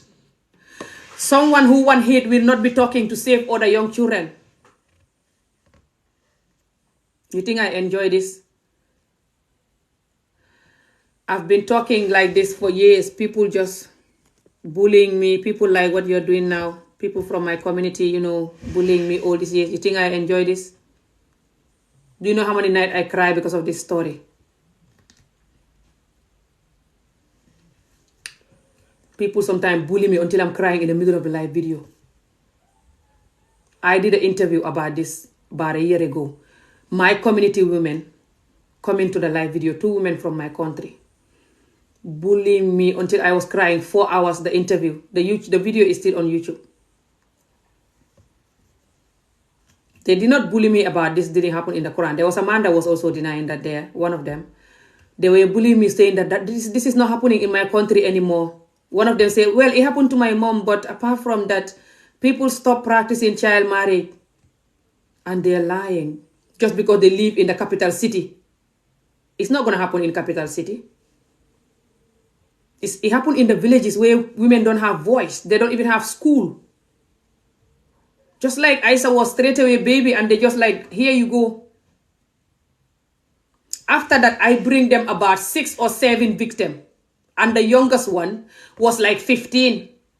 Given to a man that is older than her father. And they have a baby and then she was pregnant again. She have to run away with the baby and the pregnancy. She ended up in my house in Gambia. The man was beating her, abusing her. When she came into the house, she couldn't even sit down. Her back was broken because of how this man was beating her. And she said the man is so old and ugly, she hate the man. No, what's there? You guys, hence you say that people come here and I scream when they come and that, I'm just crazy and that I should just shut up and what I'm saying is not true. So why you want to join? Just to bully me? I don't have energy. I'm tired talking. I'm going to go. Don't see me screaming like this. I'm not a machine. I just see life. And I don't want nobody to see life like I see it. That's why I'm screaming, especially when it's something important like this. That's why I'm passionate. But it's not like I'm a machine. And I love myself. I don't abuse myself like this. Did I look like someone who abused themselves? No. That's why I'm not alcoholing myself to death. I'm not drugging myself to death. I'm not using men for happiness and pleasure either. That's why I'm like this for years. No man, no nothing, no boyfriend, no sex, nothing. Waiting until whenever I'm married again. And waiting for a man who is worth marrying.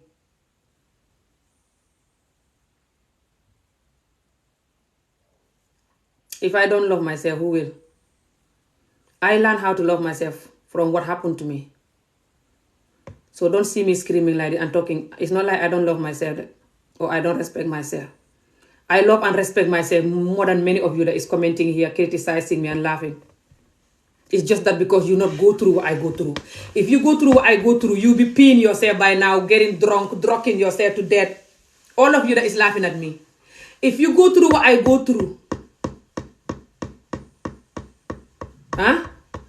by now you'll be peeing yourself with alcohol, drugging yourself to death if you not take your life long time ago. Then by now you are a junkie, drugging yourself to death. You cannot face it. Sober. You will not be sober by now. Never.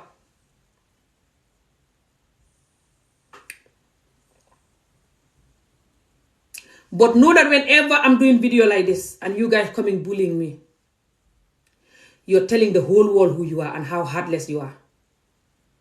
But you will not make me stop. When I'm talking about things about my community in my language, I tell them even if I'm dead, because I don't own my life, continue to talk about the truth, the things that is harming the community. It's the only medicine. As long as we continue hiding the truth, using crumbs, we're going to continue ruining our community and the whole world will continue laughing at us. That's why a lot of people in the deen, it's like they're there but they're not there. And a lot of our children are drugging themselves to death, drunking themselves to death, doing all the wrong thing because they're too depressed. Because the wrong thing is happening in the deen and no one is allowed to talk about it. No, I'm not going to stop the live. I stop the live when I want to stop it. It's my live video.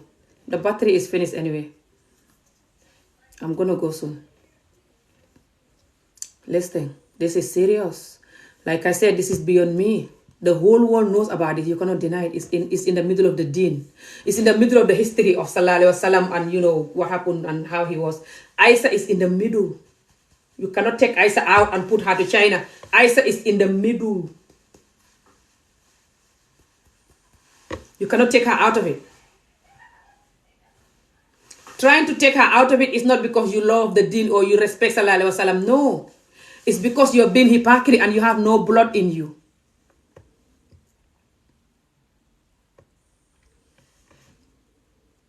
Or you're scared. It's these three. Either you're scared because you don't want to face people like I'm facing them all these years. It's painful though, I don't blame you. Or you have no heart. Or you're hypocrite. And sometimes you have the whole three, by the way.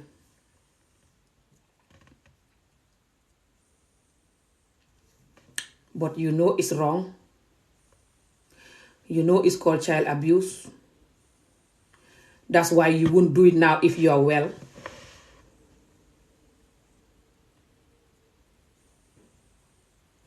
You know it's called child abuse because the child have no choice. She's too young to know what love is or nothing. And she's just like, here, I give you this man is your husband. Let him take you. That's called child abuse now. And you cannot change that and give it a different name. They say she loved it. That's fine. Good luck to her. But it's happening to people now who don't love it. Who hate it like I hated mine. Praying every night when I go to bed, I should die in my sleep. I should not wake up. That's how I grew up. Almost 4 years of my life. Every night I'm praying to not wake up. When it's evening, I'm so happy thinking that Allah will kill me that night, and Allah will still not kill me. Maybe Allah wanted me to say this when I grow up. That's why Allah refused to kill me.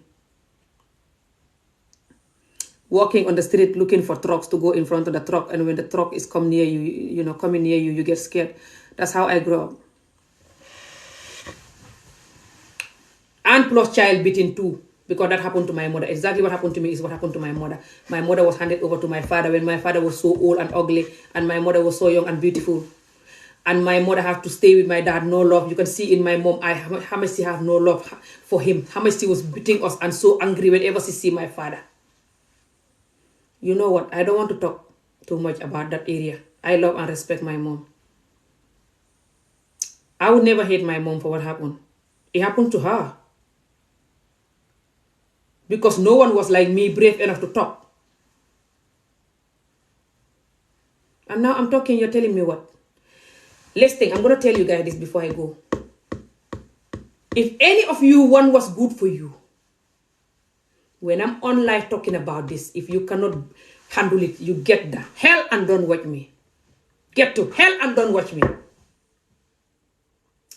Me, I'm a comedian. I joke when it's time to joke. But I don't joke all the time. My followers, they know me. The ones that follow me for years. When it's something serious in my community, something that harming people, I put away the joke and I look at the camera like this. And I don't tolerate any nonsense for anybody that is going to come into the video and debate with me, picking crumbs, laughing and bullying. I don't joke with it. I block everyone. Even if it's my mother, I'll block her. Ask people if you don't know me. And I don't fake also. I come to my video like how I feel. If I feel like I'm offended by this topic, or this topic is not good, or this thing is not good for my community, I come and I talk like that. I don't talk just because people will judge me or people will, do this if I say this. So let me, no, I don't pretend to please people. I'm not looking for people approval or people to love me and people to cheer me or to make money from people or whatever. No. I started my talk to save my community, women and children. This is the reason why I click this video. But sometimes I make people laugh too because I have this funny personality in me sometimes. And I love making people laugh. I love people. Don't see me like this. I love human beings. That's why even if I know that drinking water is good or eating moringa is good, I'll be telling you every day, you have to eat moringa. You have to do this. It's good for you. You have to do this. If you have stress, try to do this. It's good. Try to do this. It's because of my love for humans and my community, no matter how painful is what I go through. That's why I opened up, because I know all these years I wanted to open up and I was thinking about it, because I know when I opened up, people will bully me to death. Just like a lot of victims are there hiding. They rather hide and drink alcohol, hide and do the wrong thing than coming out and facing the wall. So I think about coming out for years and I couldn't do it until 5 years ago. And the moment I come out, the attacks start coming. I was like, whoa. There was a time I regret coming out, but now, every day, no matter how painful the attack is, I love it that I come out. Because the more I see the attack, the more I know that this community is sick and need help. The more I see the attack, the more I think about the young children. Who is going to repeat my pain and other pain that is in the community? So if you know you don't want my life, block me right now. Go and watch somebody else. Me, you cannot bully me enough or come here challenging me and doing this little thing to make me stop. I have YouTube channel. I have Facebook. I have Instagram. And I have 2 TikTok.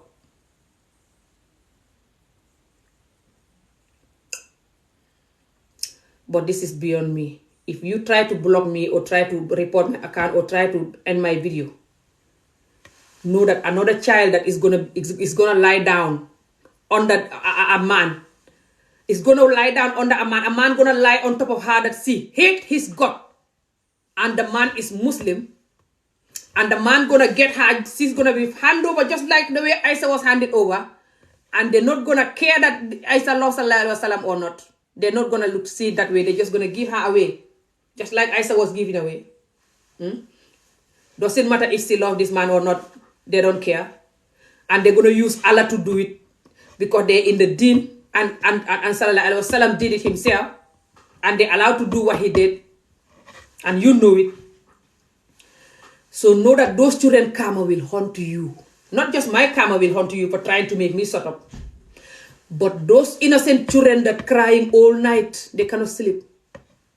Some taking their life. In Senegal, not long ago, just about nearly a year, it's not even a year ago, about 6 months ago or so. The news is still there. It's at Dakar bus. A 20-year-old forced marriage, she killed herself. Beautiful 20-year-old, and she was even going to school. Forced marriage her, she killed herself. Why do you think people that is it? I know some people do it even if they're not Muslim. But why do you think the people in the deen have the God to take their child and hand it over? If it's not because Aisha was just handed over.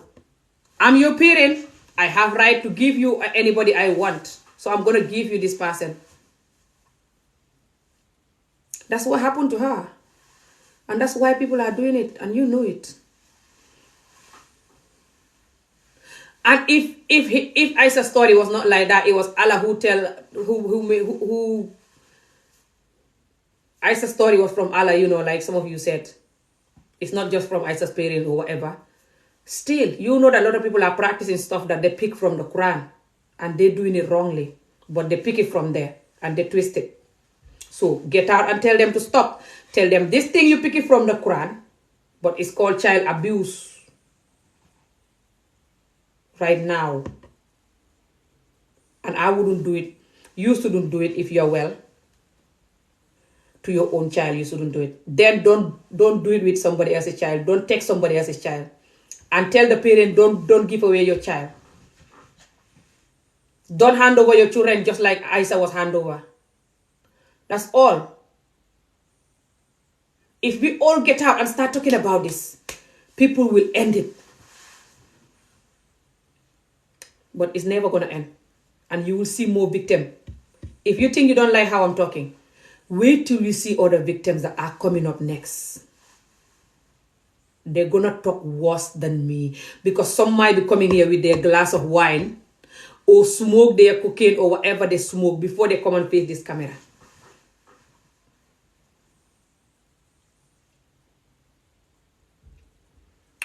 Or they even leave the entire deen for you before they come.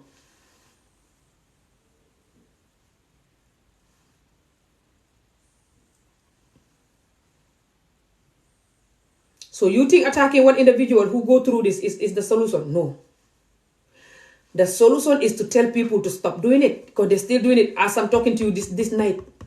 It's going to be thousands of young girls that is sleeping with a man that they don't love. All over the world, especially poor countries. So, tell people to stop doing this. It's in the Quran, but it's wrong. Tell people to stop doing it. I don't know what that Aisha is doing here, telling me what's going on.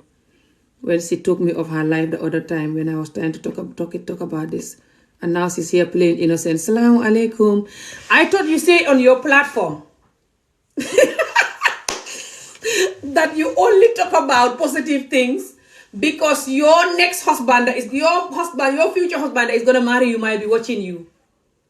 So you don't want to say anything negative. Is that not what you told me on your platform? And you block me out of it. Or either you block me or your moderator.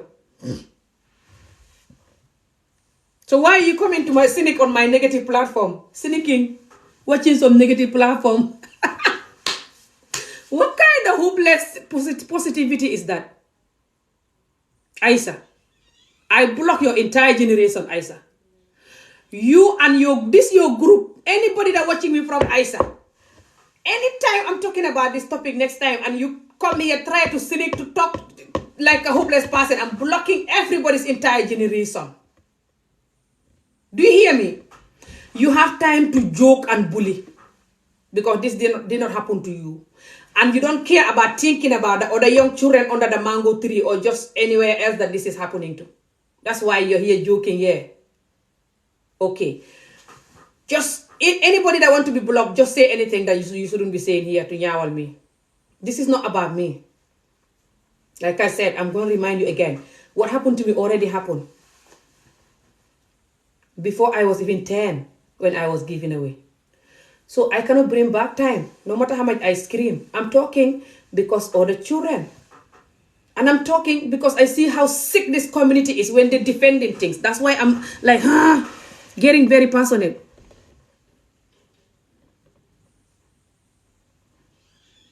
Mane, I'm not saying he abused Isa himself. But what happened to Isa is called child abuse. You cannot change that. And if you want to change it, just have a child now that is under 10. Give her to a 50-year-old. For that 50-year-old to keep her and make her a husband. Then that child will grow up and come back to you and tell you it's child abuse. Do it.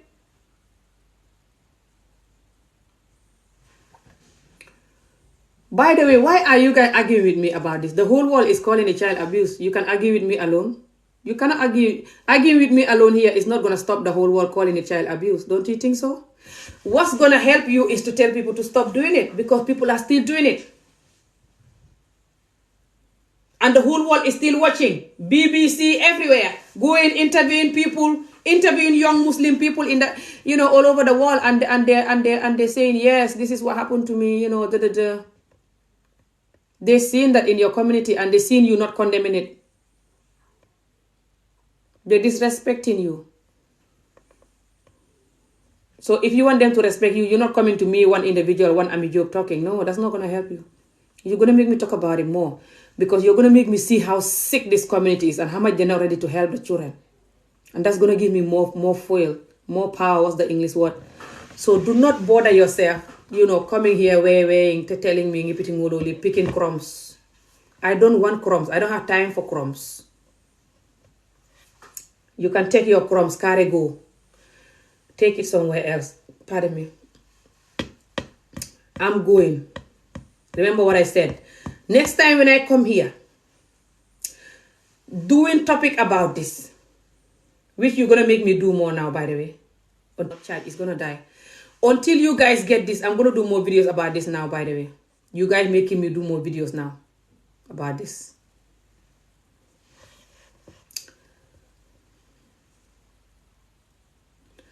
Understand that when you come here, try to make me stop. Not just you're making me do it more. Because I'm going to think about the children. Think about how people gonna keep, ruining their life. Because they don't want no one to talk. And they're not going to talk themselves. And no one is allowed to talk.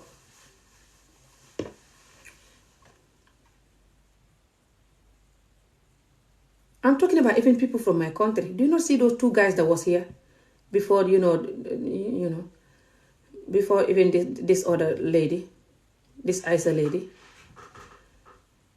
The Isa and the Sheikh, before they came in, the other guy from my country, the two people, they're also defending it.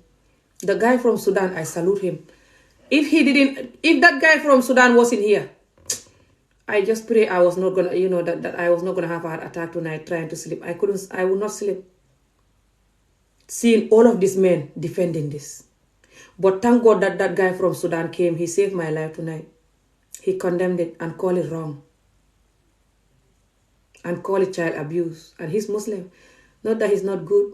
Not that he don't respect the prophet. No one is talking about the prophet is a pedophile and stuff like this. Like some people do. Subhanallah. No one is doing that. I'm just saying this is called child abuse now. And you cannot change it. You have another name for it. What the hell? What is called to give a child husband who is not 10 years old? You have another name for it. It's not like you love the deen more than me. You're just hypocrite and scared. You're scared and you're hypocrite. That's the difference between me and you. But it's not like I don't love the deen. And you don't care about the victims, the children, the beautiful young children, innocent children. You don't care about them. That this man is going to sleep with them. And they're too young and virgin.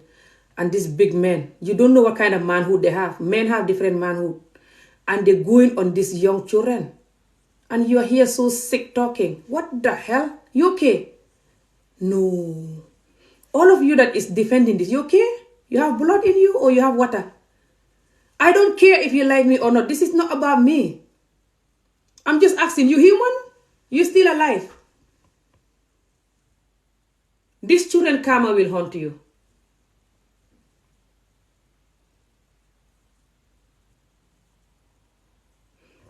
Go after this video, whoever the hell you are. Go and do research about underage marriage. How much is happening all over the world still, especially Muslim communities in poor countries. Research the hell at every country that you know somebody. Send them to the villages with their notebook and their camera. Look at how much victim they will video for you and give you their faces and their, and them. If you are pretending like it's not happening anymore. And those people are Muslim, praying 5 times a day. And they're doing it because they copied from the deen.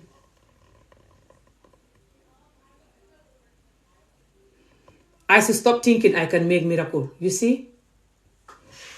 See how these people are so sick. Who they're talking to? You are going to make your entire generation disappear from my page. Idiot. See this person who tell you about making miracle. Who can make miracle in a sick community like this? When everyone is so hypocrite and sick.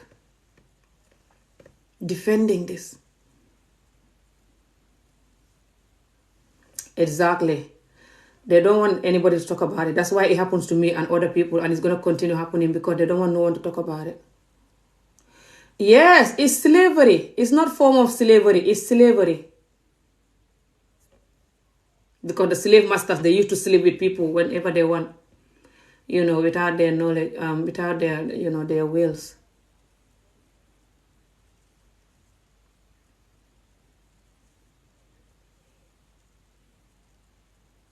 So many things in the Quran that is good and you're not doing it. No matter how pious you are, you cannot finish it. You cannot do it. So why are you picking this particular one that is not good for people and you're doing it? And then some so-called people here saying you're not picking from the Quran, you get it from China. Yes, the Chinese people that do it. Not from the Quran. The Quran don't have underage marriage and forced marriage. What happened to Aisha is worse than forced marriage. But they said she was lucky enough to like him, to love him. What happened to Aisha is worse than forced marriage. Because Aisha wasn't even, she wasn't even big enough to be forced. She was not even 10. She was just like, she was sold or she was given away like, take this, you want this here, take it. Finish. That's worse than a forced marriage. Because she doesn't even know what love is to say, I don't love this man, mom or dad or whoever, I don't love this man. She didn't even know that. She was just like, go to this man, he's going to bring you up and marry you. Why are you denying that? Like you're from China, you don't know the history. Even China have some Muslim. Unbelievable, this community need help, they say. And when you're talking, they think you need help for talking. Hey, us human, why are we like this? We are so hypocrite and so defensive that we cannot help each other. We cannot save the innocents. We cannot save the young people that are the adults tomorrow. Look at me. Imagine if I didn't go through this. Imagine how much I was going to love the deen. And use all my energy. You know me, I can talk here, mashallah. To talk good about the deen. Tell people to come and be a Muslim. You ruined that for me. By watching me. People use the deen and ruin me. And I'm here telling people to stop doing that to other innocent children. So they don't have to come and talk like me, and even worse. I'm helping the deen more than you. Your brain expired or what? How you don't know that I'm helping the deen more than you? I'm just not hypocrite. Loving something and knowing how to love something is different. You don't know how to love the deen if you love the deen. You don't know how to respect the deen if you respect the deen. If you respect the deen, you will tell people the truth.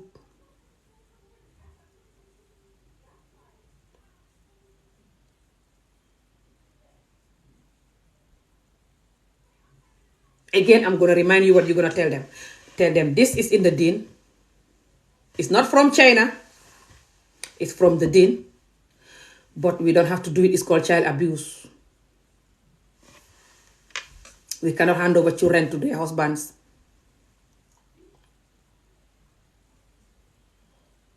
Especially if they don't want it.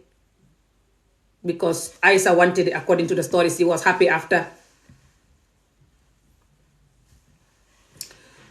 It's easy. Just tell them that. Tell them that. So many good things in the deen that we all are not doing, no matter how pious we are. So why are we choosing this? Because we like children. So let's not do it, guys. Let's be mature here, guys. Come on. Let's not do it. This is all you need to do, especially as a man. Make awareness, make videos, talk in any platform to condemn this other man. The message will keep going. The message will keep going. Even people under the mango tree, they will hear it. But you cannot do that. But you're going to come here to argue with me. Spend 1 hour here watching me, laughing, judging me, calling me traumatized, laughing, You think that's respecting your deen? That's you being a wicked soul, hypocrite, wicked soul, who don't have no respect for your deen, which is why you're encouraging this, covering this up, this that the whole world use it to insult your deen. You're covering it. So you don't love your deen. If you love your deen, you will make people that are using it and doing this that is called child abuse now to stop. And you're going to tell them, this is called child abuse, guys. Stop it. It's ruining our name. It's making people don't respect our deen. But you cannot do that. That doesn't mean that you love the deen. That's why you cannot do it. The deen itself know you're just hypocrite. Allah know it. You don't know that? Allah and the Prophet himself, they're watching you. They know you're hypocrite. That's why you're protecting this. Because they see you doing all the other things that you want to do, that they tell you don't do. They see you avoiding all the things that you should do, that they tell you to do. You cannot do them all. So it's not like you love them and you respect them so much. No. You're still picking and choosing what to do and what not to do. Every single Muslim is doing the same, because no Muslim can live 100% what Allah tell you. And that Allah is watching, Sallallahu Alaihi Wasallam is watching and everything. Yeah, they're all watching. And now they see you protecting this. It's not because you love them. They can see you are hypocrite. You are hiding and doing all this wrong thing that they tell you not to do. And then you're coming here. No, don't say this is child abuse. Don't say this, you're disrespecting the Prophet. Oh my God, we have to respect him. And then you're hiding, doing everything that he tell you not to do. So you don't respect him. You are a hypocrite. And you know it. So cut the crap.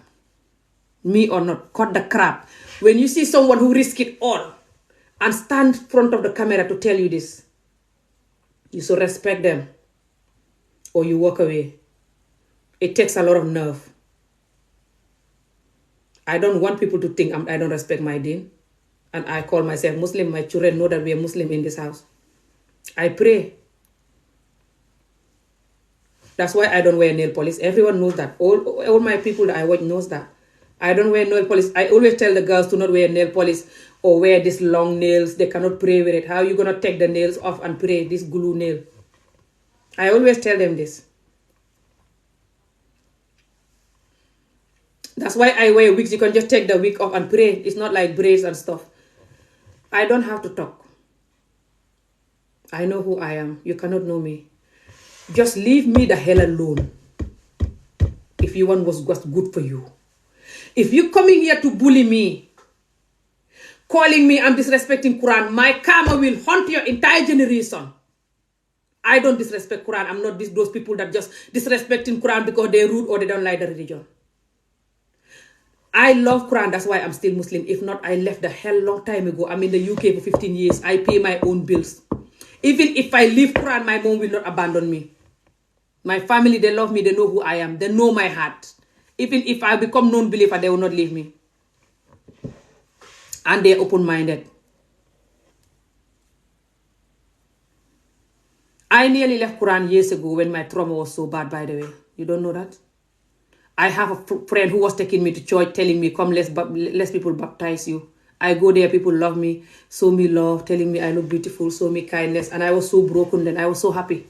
I was like, these people are so nice. I don't want to cry.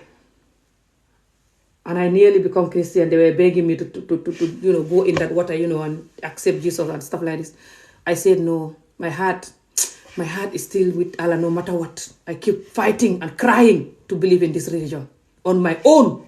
That time I never start video. Don't make me talk. I don't want to cry. I want to go and be able to sleep. I have to work hard tomorrow. I have to sleep. After you laugh at me and call me name, call me traumatized. Don't try to come to my page and try to report me or try to block my page because you call me anti-Islam, whatever. I love Islam more than you. I just don't want the way people use this deen to ruin my life, to continue doing it to other children. And you know it. So if you try to report me or try to follow me to annoy me or try to report me and stuff, my karma will haunt your entire generation and other children karma. Because Allah himself knows how much I love him no matter what. That's why I'm praying. And I left a man who wanted to marry me years ago. I left him just because he doesn't want to be a Muslim. I don't want to talk. And that man have money, have good job. Open a salon for me. Just within 2 months of meeting him, he opened a salon for me to go and braid people hair in, which no man ever did for me. I don't want to talk. You don't know my history with Allah. You're not in my heart. I just don't take this so-called fake hypocrite love. Loving someone doesn't mean that you're not going to tell them the truth about what's damaging. Doesn't mean that you don't respect them. But you guys coming here attacking me, doing your so-called debate, you definitely going to make me talk the way I don't want to talk. Don't push me. Because this is not fake story. This is my damn real life story. I interviewed my mom about this. The interview is on my YouTube channel. This is not joke. People know me, know this. This is my real life story. Me and my sisters. But my one is worse because I was the youngest.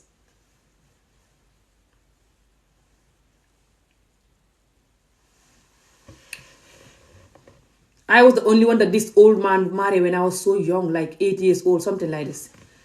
And he was waiting for me to grow old all these years. My sisters, they were married just like, it's not like they were married and they were waiting. One of them was married at age, I think is 12, 13, because she couldn't remember exactly what age she was then.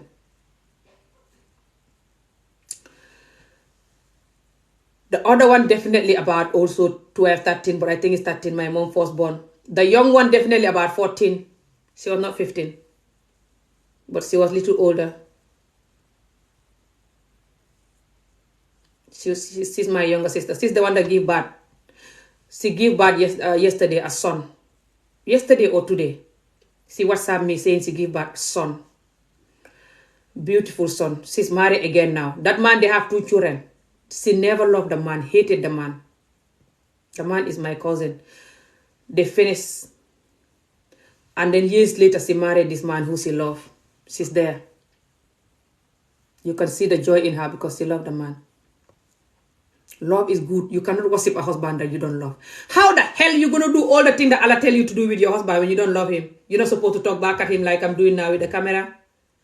You're not supposed to do anything wrong and you don't love him. How are you going to do that? That's worse than a slavery. You have to salute someone that you don't love. You're like, yes, I know. And just doing whatever he wants and you don't love him. What the hell? And this is still happening. And you know it. So take your energy away from me. Go and tell people to stop doing that. If you respect this deen. You continue bringing the energy to me, you're going to give me more power. You don't want to make me talk. If you make me talk in this, if you make me talk real talk about this, you will regret it. I swear to Allah. I'm forcing myself to have mana. This is me have 100% mana about this. You don't know?